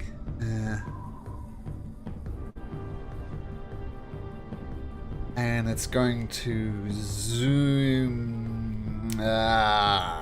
It's going to zoom down for the guard, seeing him as a bigger threat. So it swoops down on the ground, and it is going to try and snatch the guard. Boom. Oh, rolls a lot. Takes 11 piercing and 5 necrotic damage. And the creature comes down, sticks its claws into him, flies up into the air, and it's a full... What's it flying? It's a full 40 feet up in the air. And grasping this soldier in its arms, and the soldier just... Ah! Ah! It takes him high up into the air. Caspian, what do you do? Twin Tasha's Mind Whip. So that's a DC 15 intelligence save. Okay. DC 15 intelligence save. Boop, boop. Okay, one of them succeeds, which is this guy here. Does he take half damage? Yeah. 4 points of damage on this one. 9 points of damage on this one. It uses its reaction to... Oh, no, more on its next turn. Yeah. The action, bonus action, or movement. Okay, cool. Yeah. Okay, so this one here you'll remember is mind whipped. One of them racks, one of them doesn't. The soldier continues to scream up in the air as you take a step back into the betrayer's rise itself. And Caspian, you feel almost the the Jewel of the Three Prayers pulling, tugging you towards the door. Not very much. It's a very slight tug, but you do feel it. Mark, what do you do?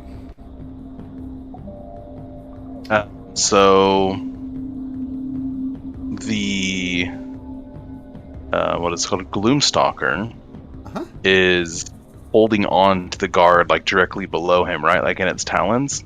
Yeah, put the guard over here. Yep, this one here has got this guard up in the air, 40 feet. I can't really do. Okay. I'll say, someone else is gonna have to help that one. Help that guard. I'll get the other one, and I will cast Moonbeam. Ooh, nice. At its second level. Let me pull out the nifty. Where is it? There we are.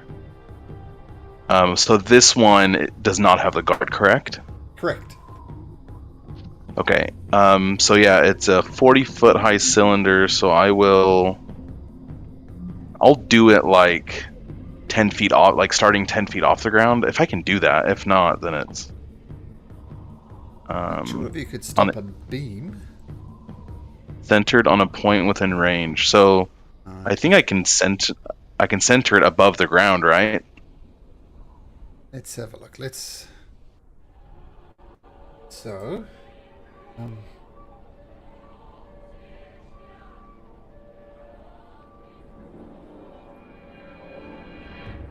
Yeah, I'll allow it. So 10 feet off the ground. So it's 50 feet. The top of it is 50 feet.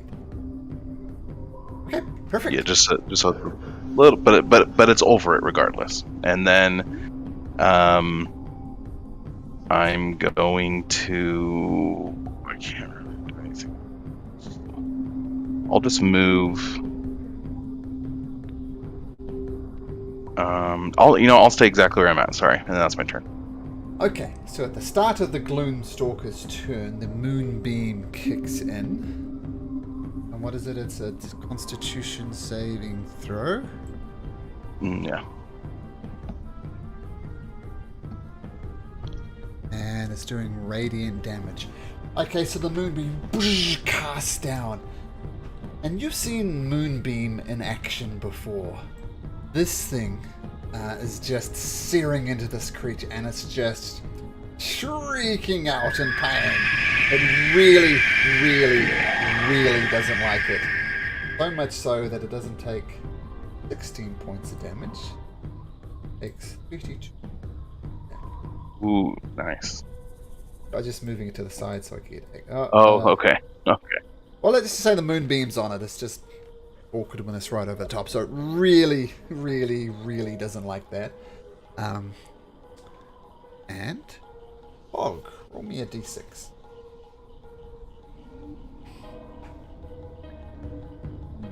Okay, thank you.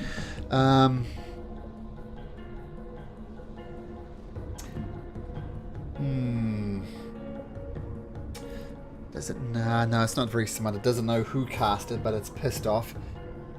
It's going to zoom down to this veteran here. And it's going to try and snatch it as well. It can't, because it can only use its movement or an action. You've saved someone's life. What it's going to do then, it's going to fly out of the Moonbeam, because that's just sensible.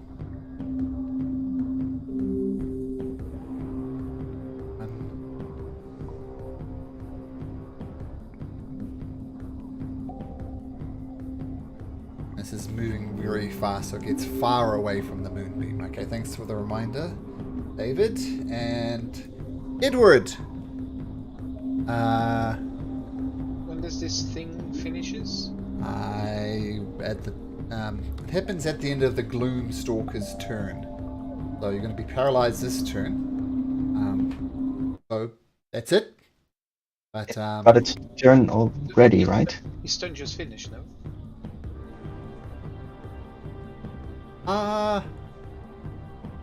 Let me see. It says exactly paralyzed until the end of the enemy's next turn.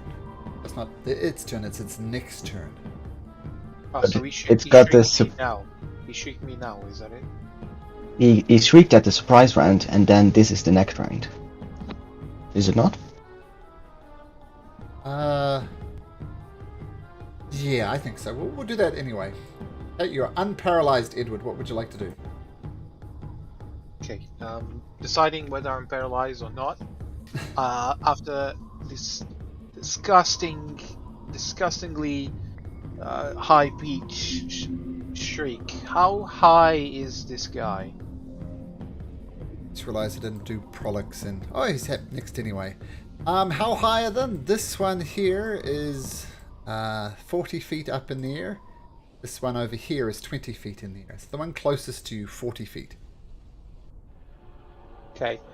I'm going to raise my hand up in the air, so Alexander is floating in the air 20 feet up. So if any of the Gloomstalkers move towards us, they have to come before him first. Okay, so... So he's like 20 feet up. Okay. And I'm going to get my longbow to try to hit this guy here. Okay. This guy with the soldier in his grasp? Sure. Yeah, that's the closest guy. Yep. Your longbow. Oh, absolutely. Hits him and does 5 points of piercing damage as a creature. Not like that.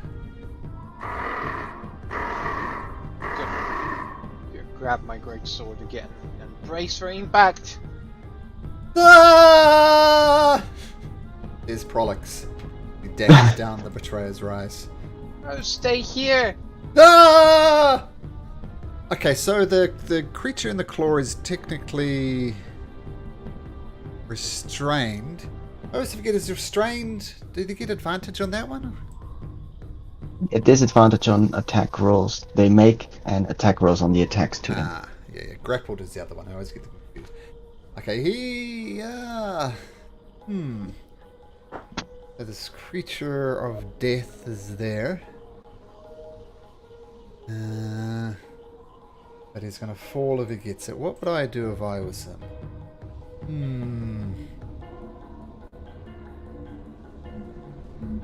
What's Okay. more scary? He is going to try and break the grapple. Now,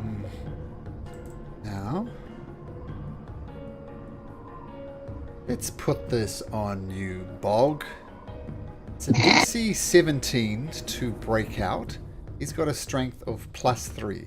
Let's roll a d20 for me and roll a 14 or better. Hooray! Well done! And while you're at it, why don't you roll 4d6 for me as well? 4d6? Yep.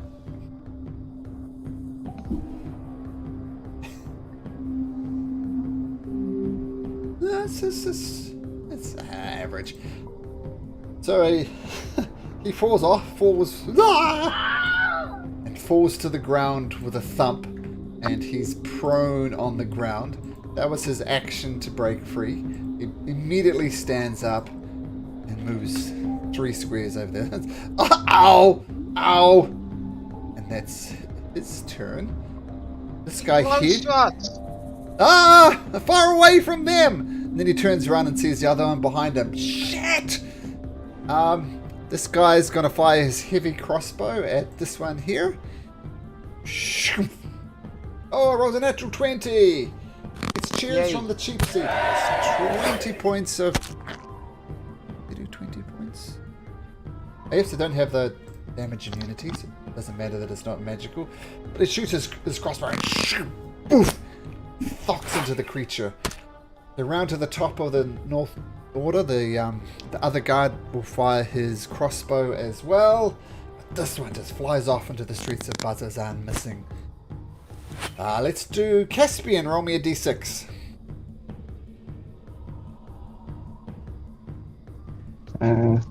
Crap. Roll a 5 or a 6.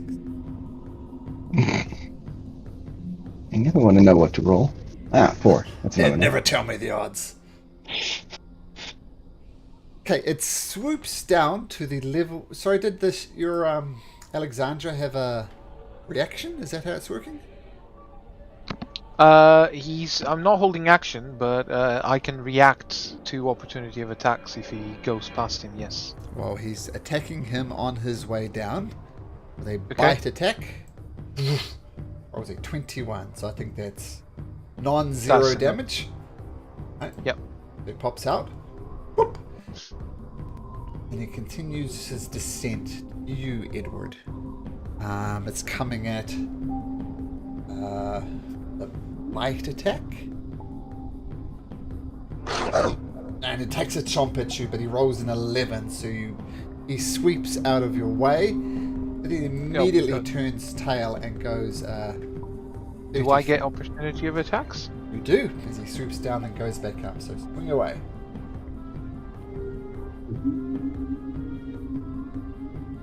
And you get him on the way back. Yep. And his speed is now 0 because of my sentinel feet. He can't move anymore. All right. So he falls to the ground as he comes. I dodge from his bite and cut his left hand side wing as he shrieks in pain. He can't take off any longer. Okay, he is not happy Quickly! about this. Swarm him as he's on the floor. And it just shrieks in your direction, not appreciating that at all. Caspian.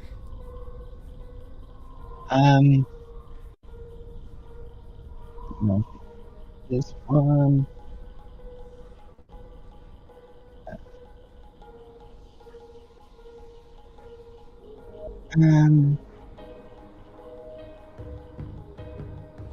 Yep, I'm gonna cast Dissonant Whispers on the one furthest away. DC 15 Wisdom. Okay, so DC 15 Wisdom save. It's a +3 on this. 70. Ah, fuckers. You take Half damage. 8 Yep. points of damage. This one is a cool sound effect for Dissonant Whispers, but I don't have one at the moment. Okay, so the spell goes off. It shrugs it off though, and you take another step into the Betrayer's Rise. Yep.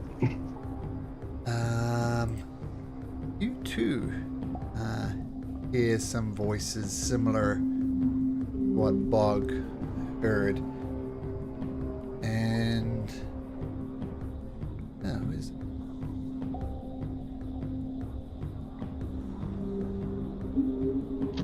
Yeah, you hear the similar things that what you, the player, knows, but Caspian hears it for the first time.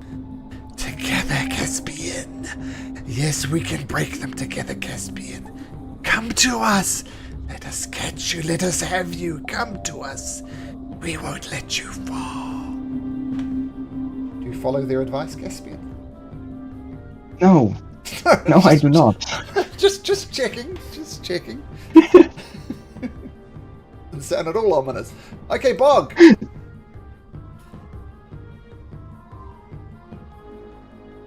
I need to get back to... Okay.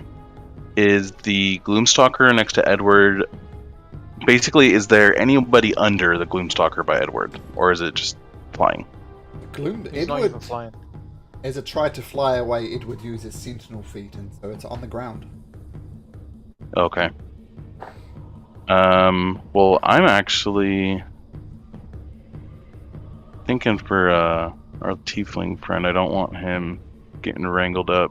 I'm gonna move the moonbeam with my action back over to the one that flew away. And I was actually just looking up if anyway, okay. And I will roll the 15 radiant damage. How far can you move the moonbeam on a turn? 60 feet. Oh, I can move it 60. Was that too far? That's fine. Technically that was further than 60. I was going off the 120, but you're right. Right? I mean, hey, I'll take it. And you definitely is put it on this one if you wanted to. Oh yeah, you can move it up to 60 feet. So yeah, let's just move it to that one then. Okay. Oh. Okay, me moving doesn't do anything. I was trying to think if I move it. Okay, yep. This Okay, so one. it's The over DC 16 Constitution save. there. Okay. Get to that on its turn. Oh, right. Hey there. How far away? You can see Prolix is just running away. He's barreling down the stairs back into where Buzzer's up. Yeah. I mean, that's probably safer for him, so I'll just let him run away, and that's my turn, yeah. I'll stay where I am. Okay. Cool. Does Gloomstalker come 6 there? I don't think you've done this. Edward, roll me a d6.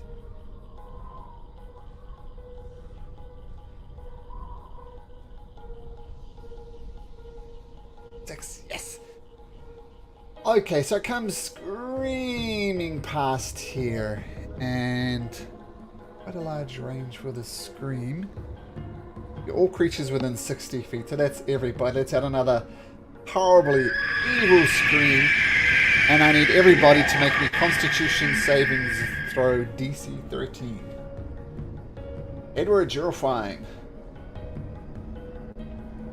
Og, you're fine. Caspian. Oh dear, Caspian. All becomes too much for you. Paralyzed. He jumps into the pit. With the veterans, Constitution saving throw. Oh, 2 of them fail. Won't do it. The middle one is not paralyzed, but the other 2 are.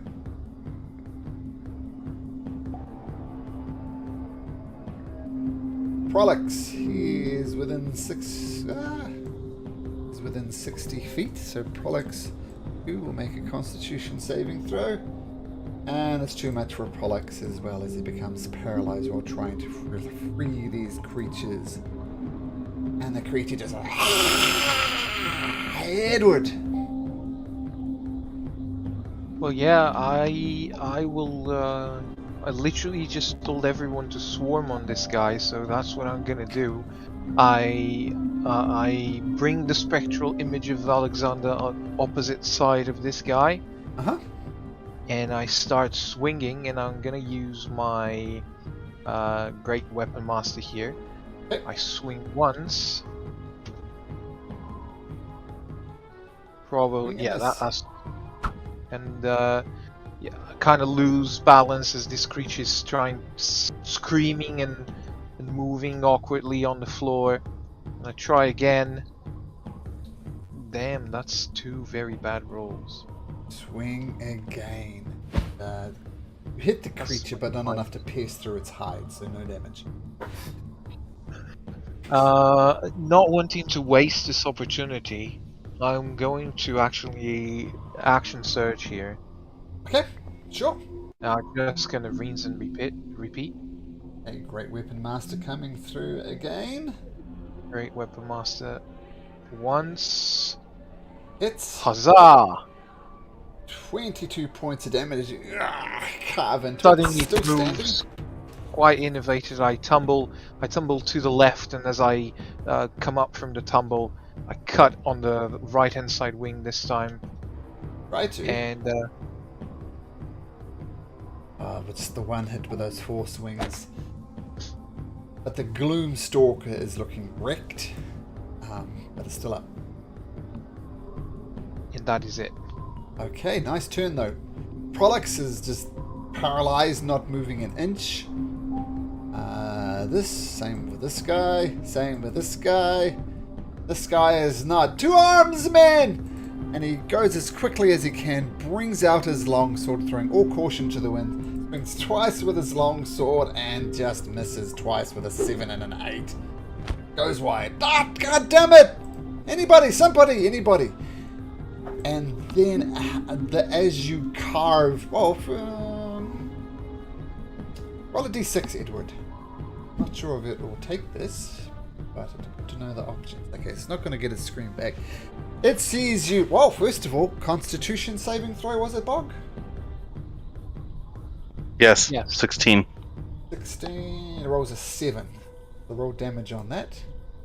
No, I already rolled it when I moved it. And it was. 15. It was 15 when I moved it. Okay. So 15 damage takes it down to 2. But as you might have learned, it is prone to radiant. And the thing just screams and screams and gets absolutely burnt up by the moon. So it was on 17 damage or something, but I'll take the 30. And it's just screaming in agony as this moon just cooks it. It is not a happy chappy. Caspian, you can be paralyzed. Bog, what would you like to do? I'm gonna move it right on to the other one. Okay. Wow, I guess it made another Constitution saving throw. Rolls a 21. So roll damage again, and it will take this damage, even though it made it save because it's prone, vulnerable. Well, it takes half, I think. But it's vulnerable, so it'll take the normal amount. Right. Oh, I get what you're saying. Oh. Wow. That's a Double shocker. one. That's a shocker. Well, it does balance the other 2 damage rolls out.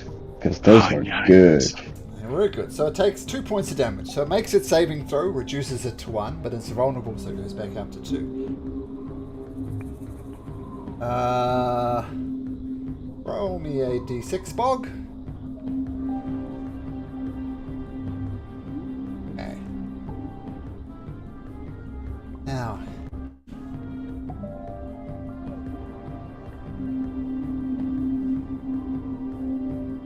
Gotta go for the Aurora Watch person on the ground over here. It whoosh, beats its wings, lands next to the guy, and it's going to make these attacks at advantage.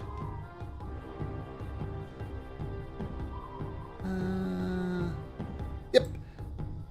One's at 28, 19, both of which will hit. Yes. Takes much damage. Got my calculator for this. Paralyzed, is that automatic crit? Ooh, that's a good question. It takes 45 damage to start with. Let's have a look. I think you could be right. I'm afraid I will be. Paralyzed. Yep, critical feat. As long as it's the attacker was in 5 feet, which it is. Ooh, this is going to be messy. Takes another 8 plus 2, 6.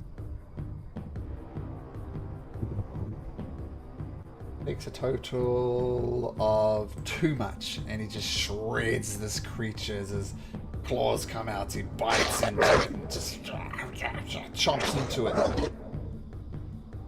The guard is just torn in two.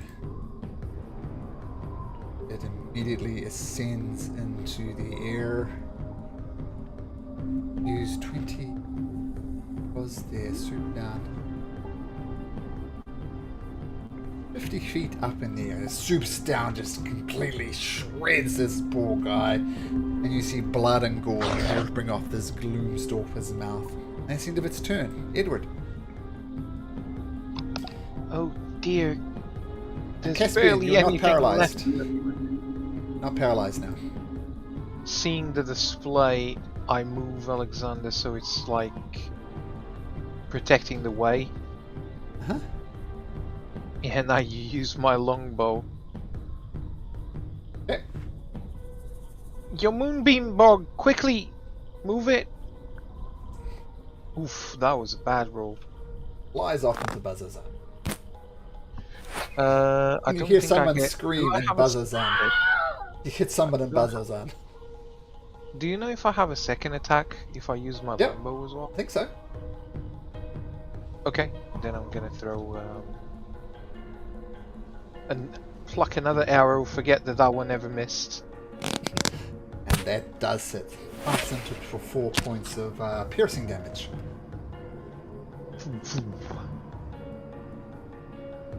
Professor, come back! The end of my turn. He is 2, is unparalyzed, as that was the end of the rock's turn, and it takes off. It just runs. He's off the map. This watchman is going to snap out of his paralysis and take a shot. Oops. With his heavy crossbow. Does hit for 6 points of damage. Take the son of a bitch down! He can be dead. This will. Oops. Yeah. No, I didn't miss a turn. And he's gonna take. The guy's gonna take a shot with a heavy crossbow, and he hits as well for only 2 points of damage. It's a Gloomstalker's turn. Bog, you're most relevant for this one. So roll me a d6. Not the other Gloomstalker? This one was dead, right? Oh, you're right. My apologies. Caspian, your turn. Caspian Coming will back take. from the dead. Damn it! Caspian will cast Mind Sliver. So he needs to make an intelligence DC 15 save. Okay, he rolls a 0. Minus Wow. 3 to this, so it's a 0. So he definitely takes 7 points of psychic damage. And a minus 1d4 from the next saving throw he makes. And Caspian will run after Prolix. He doesn't notice. Ah! He's running. Bog. Do I even need to ask? Yeah, you do. You never know. Might switch it up, but not today. I'm just gonna move my hands out and move the moonbeam over to her little friend. Okay, so he does roll a 19. Was a wisdom check, right? No, Constitution. Constitution of 16, if that matters. He rolls an 18. He passes Minus it. 1d4. What did I say? I said 19. You said 18, so on a 3 on a 4, you fail it. Ah, buggers. Who succeeds? Zero damage? Oh, what's going on? My goodness. 4 points. It's all of evening. damage. It's leveling out, like you said. We're just leveled out on the last one, now it's below average, man. Alright, so it survives that. Bog, do you... I know I kind of fast forwarded here to do the saving throw, but it's still your turn if you want to move or bonus or anything. Right. No, I mean, if Prolix is out and it's just the warriors here left, nope, we're good. I'm just gonna hang out here. You know what? Actually, I will do, Malcolm. You know what I will do, Malcolm? Actually, What's that? is I will. At seeing the Gloomstalker closer, I'm gonna lay on the ground and put the Horizon back shell over me, and that's gonna bump my AC up a little bit. So I'll just go. I'll be back in a couple seconds, guys, and then just kind of lay down and put it over me. Okay, so +1 to your AC. Excellent. Edward, no, the Gloomstalker. Yeah, you skipped him. It. Like all these people here. That's like this person over here. Comes dive bombing towards you. Does Alexandra get an attack of opportunity?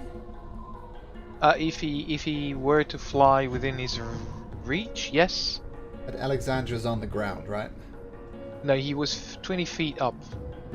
Because he can only be 30 feet away from me ever. Okay. The Gloomstalker has an 80-foot fly speed, so it can very easily circumnavigate around the shadow and come and dive bomb on Caspian.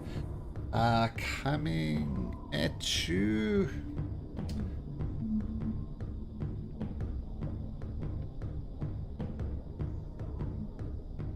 Yeah.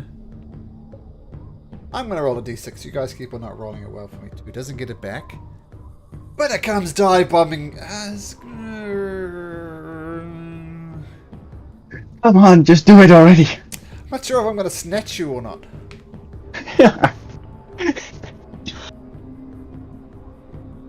It's going to try and You can snatch certainly you. try. Rolls a dirty 20. Will cast shield to raise my AC to 21.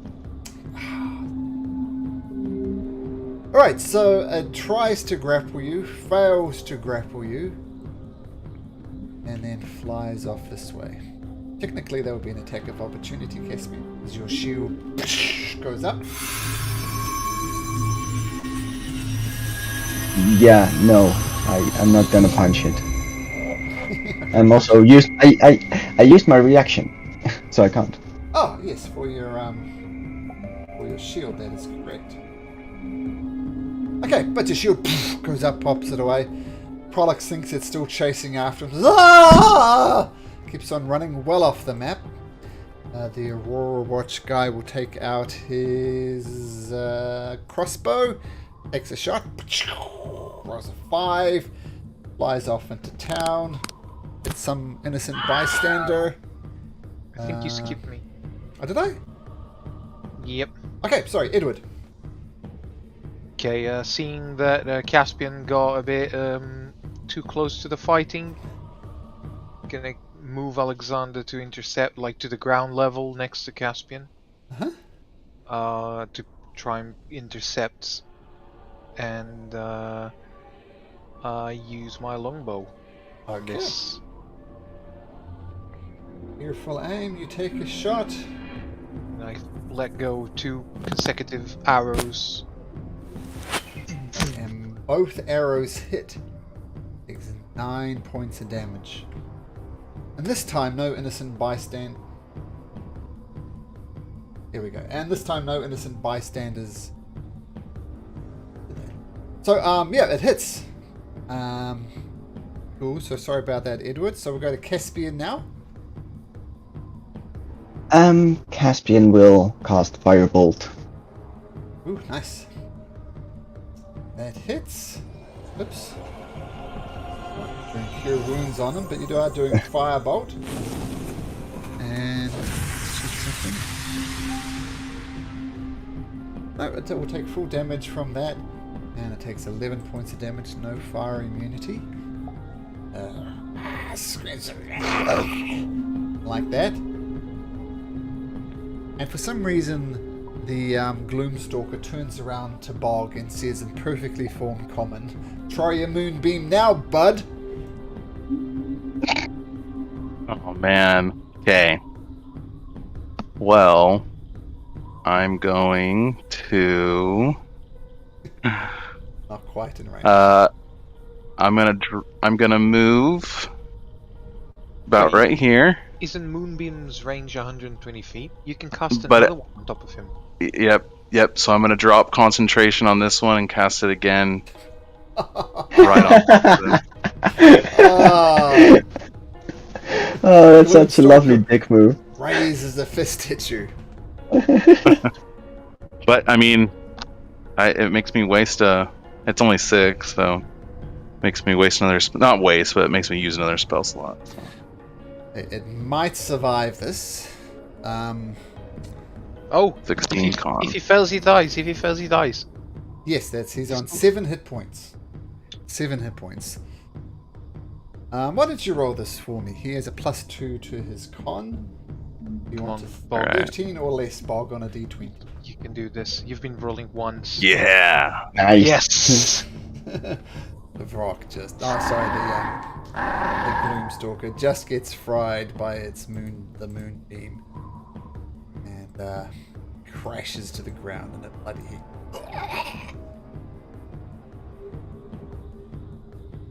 That? Professor! Rolex, they're dead! Ah! Ah! Ah! They're dead! Come back! I'm sorry. As I said, I'm a scholar. Is this what we're going to be encountering in there? Maybe. Well, not anymore. We got Not rid of these them. ones. These are dead. I thought you were intelligent. If you want to run towards me. I can protect you. Yeah, okay. Prolix, if you run away, you're much less likely to make it out if you run away from the people here to protect you. Oh, okay. I'm sorry. I'm new to this. But you guys did promise to protect you. I'll try and stand closer. I'll show him my shield, and I'll say, just stick close to me, and if something goes wrong, you can just lay on the ground. I'll put this over you. It should help, Okay. Thank hopefully. you. But just stay close to us. Okay, I will most certainly do that. I'm sorry. It's just a bit much. I mean, okay. All right. Is there anything left of this poor soul Oh yeah, that yeah. could be used as a trinket, so I could pick it up and give it to one of the warriors and ask him to put it at the wall of the unforgotten? Yeah. A similar necklace to the other guy. And a couple more Aurora Watch soldiers come. And they see the dead body. Shrug. Seem to bother them. Maybe it's done this one too many times before, never let them affect them every time. They'd just be a mess. And they see you taking the trinket off the body, and one of the Aurora Watch soldiers hands out a hand. Guess you want to be at the wall of the unremembered, right? Yeah, we're not quite sure. We hope to make our way back, but we're not quite sure if we'll survive it. Best just Would you give mind it to doing me, I it? guess. No.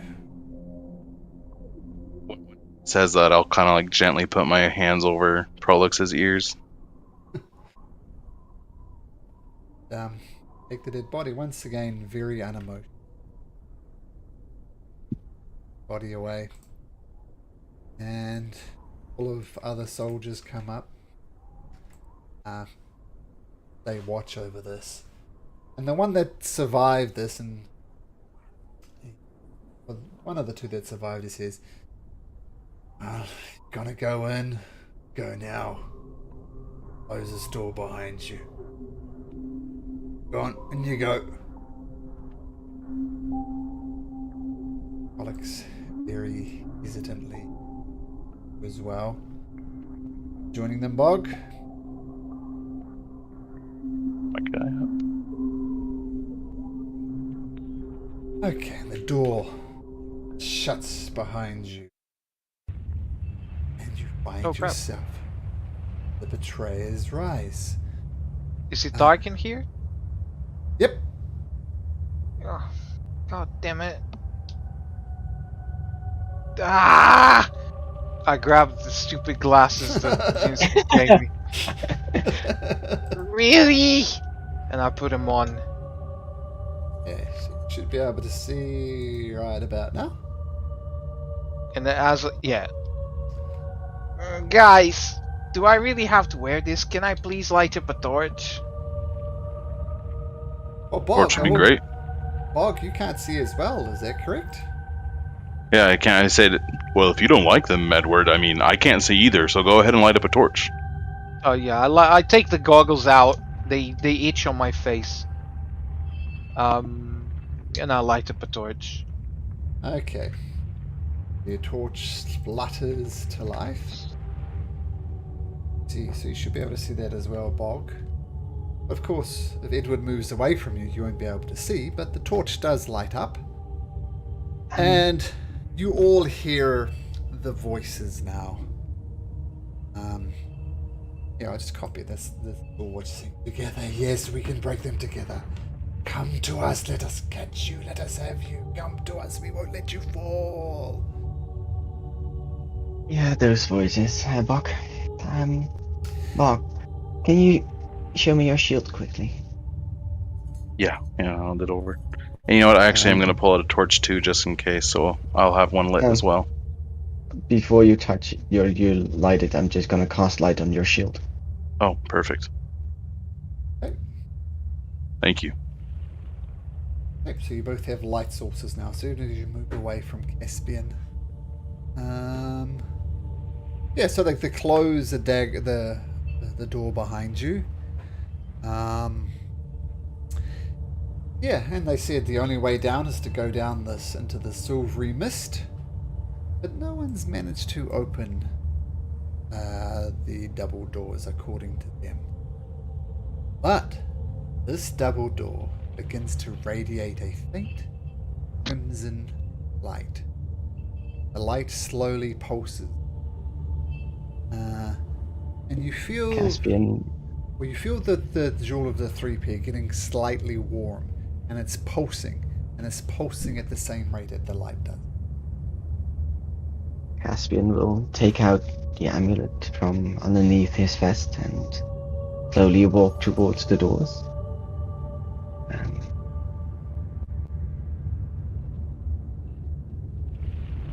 Okay.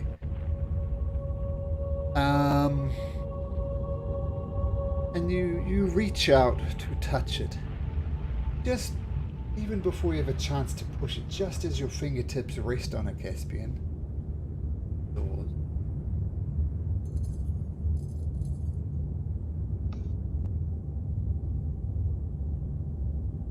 Wow. How did you know about this? You said we wouldn't need any rope. Did you know that the door would open? I didn't know, but I had faith in it. We were sent here for a reason on this path, with this amulet. It couldn't have been a coincidence.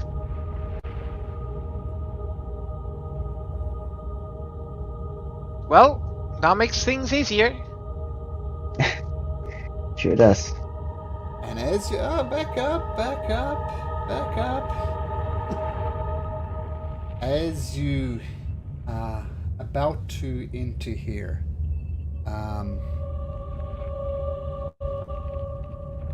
well, first of all, the walls of this twisting hallway are covered with carvings that depict a great battle that involves mortals, celestial, and fiends. And a faint whistling sound emerges from the wall, sounding almost like snoring. Can everybody make me a history check? It's like a carving in the wall, you said? Yep, carvings. The carvings on the wall, they depict battles between what? Between that. Celestial.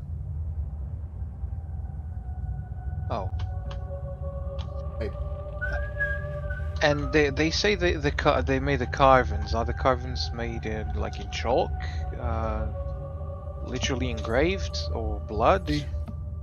We'll put it this way: the walls are made from everything's made of like this smooth, shiny black stone, and it's just been carved into the walls. It looks such a gruesome scene is quite artistic, but it's definitely carved into this black, shiny walls. And for the history check, you, Bog, you'd click to this as well.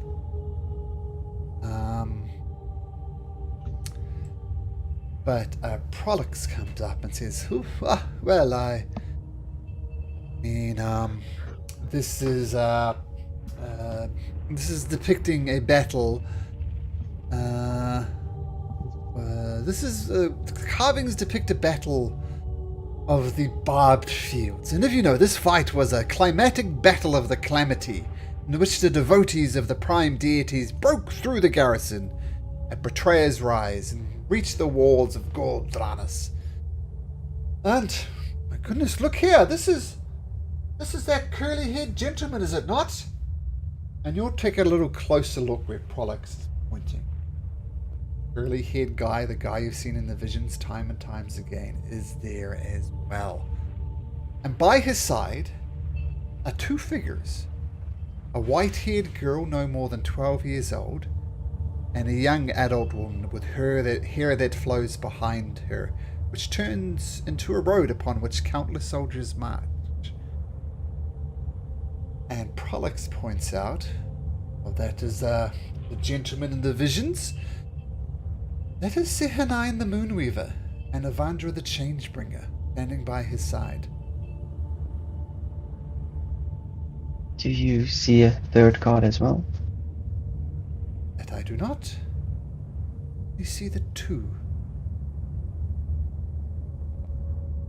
God.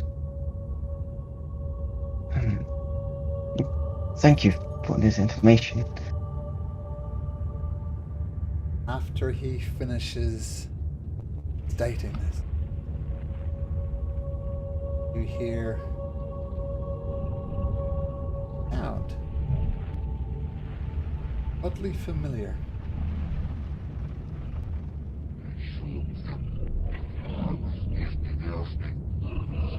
And out of the walls,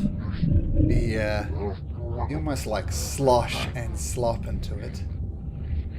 Wall is filled up. Old friend. The gibbering mouth is just out through these holes. And if it's okay with you guys, I know we're finishing a little early, but I feel that as you enter the Betrayer's Rise, this might be a good time to kick it in next week when everybody's next time when everybody's available. Yeah. Is that cool with everyone? Oh, that's fair. That's okay for me. Yeah, that's okay with me. Yeah, So- I prefer to go this battle with 6 people instead of 3. Well, and of course, the corridor continues. There's quite a bit that's going to happen soon. Okay, but yeah, we'll Spoilers. end it there. And I thought nothing would happen here. the Betrayer's Rise has been building up to it for weeks now. Nothing was bound to happen. Okay, but thank you guys, and as I said, we'll miss the next 3 sessions, so I guess I'll see you in 4 weeks. Yeah, enjoy your time off. I'm very much looking forward to it. Having family for a long time, so. Yeah. See you when you return. Okay, thanks Zach, thanks David, thanks See you, Bruno. Malcolm. Thank you. Yeah. Have Take a good care. one, Yeah. guys.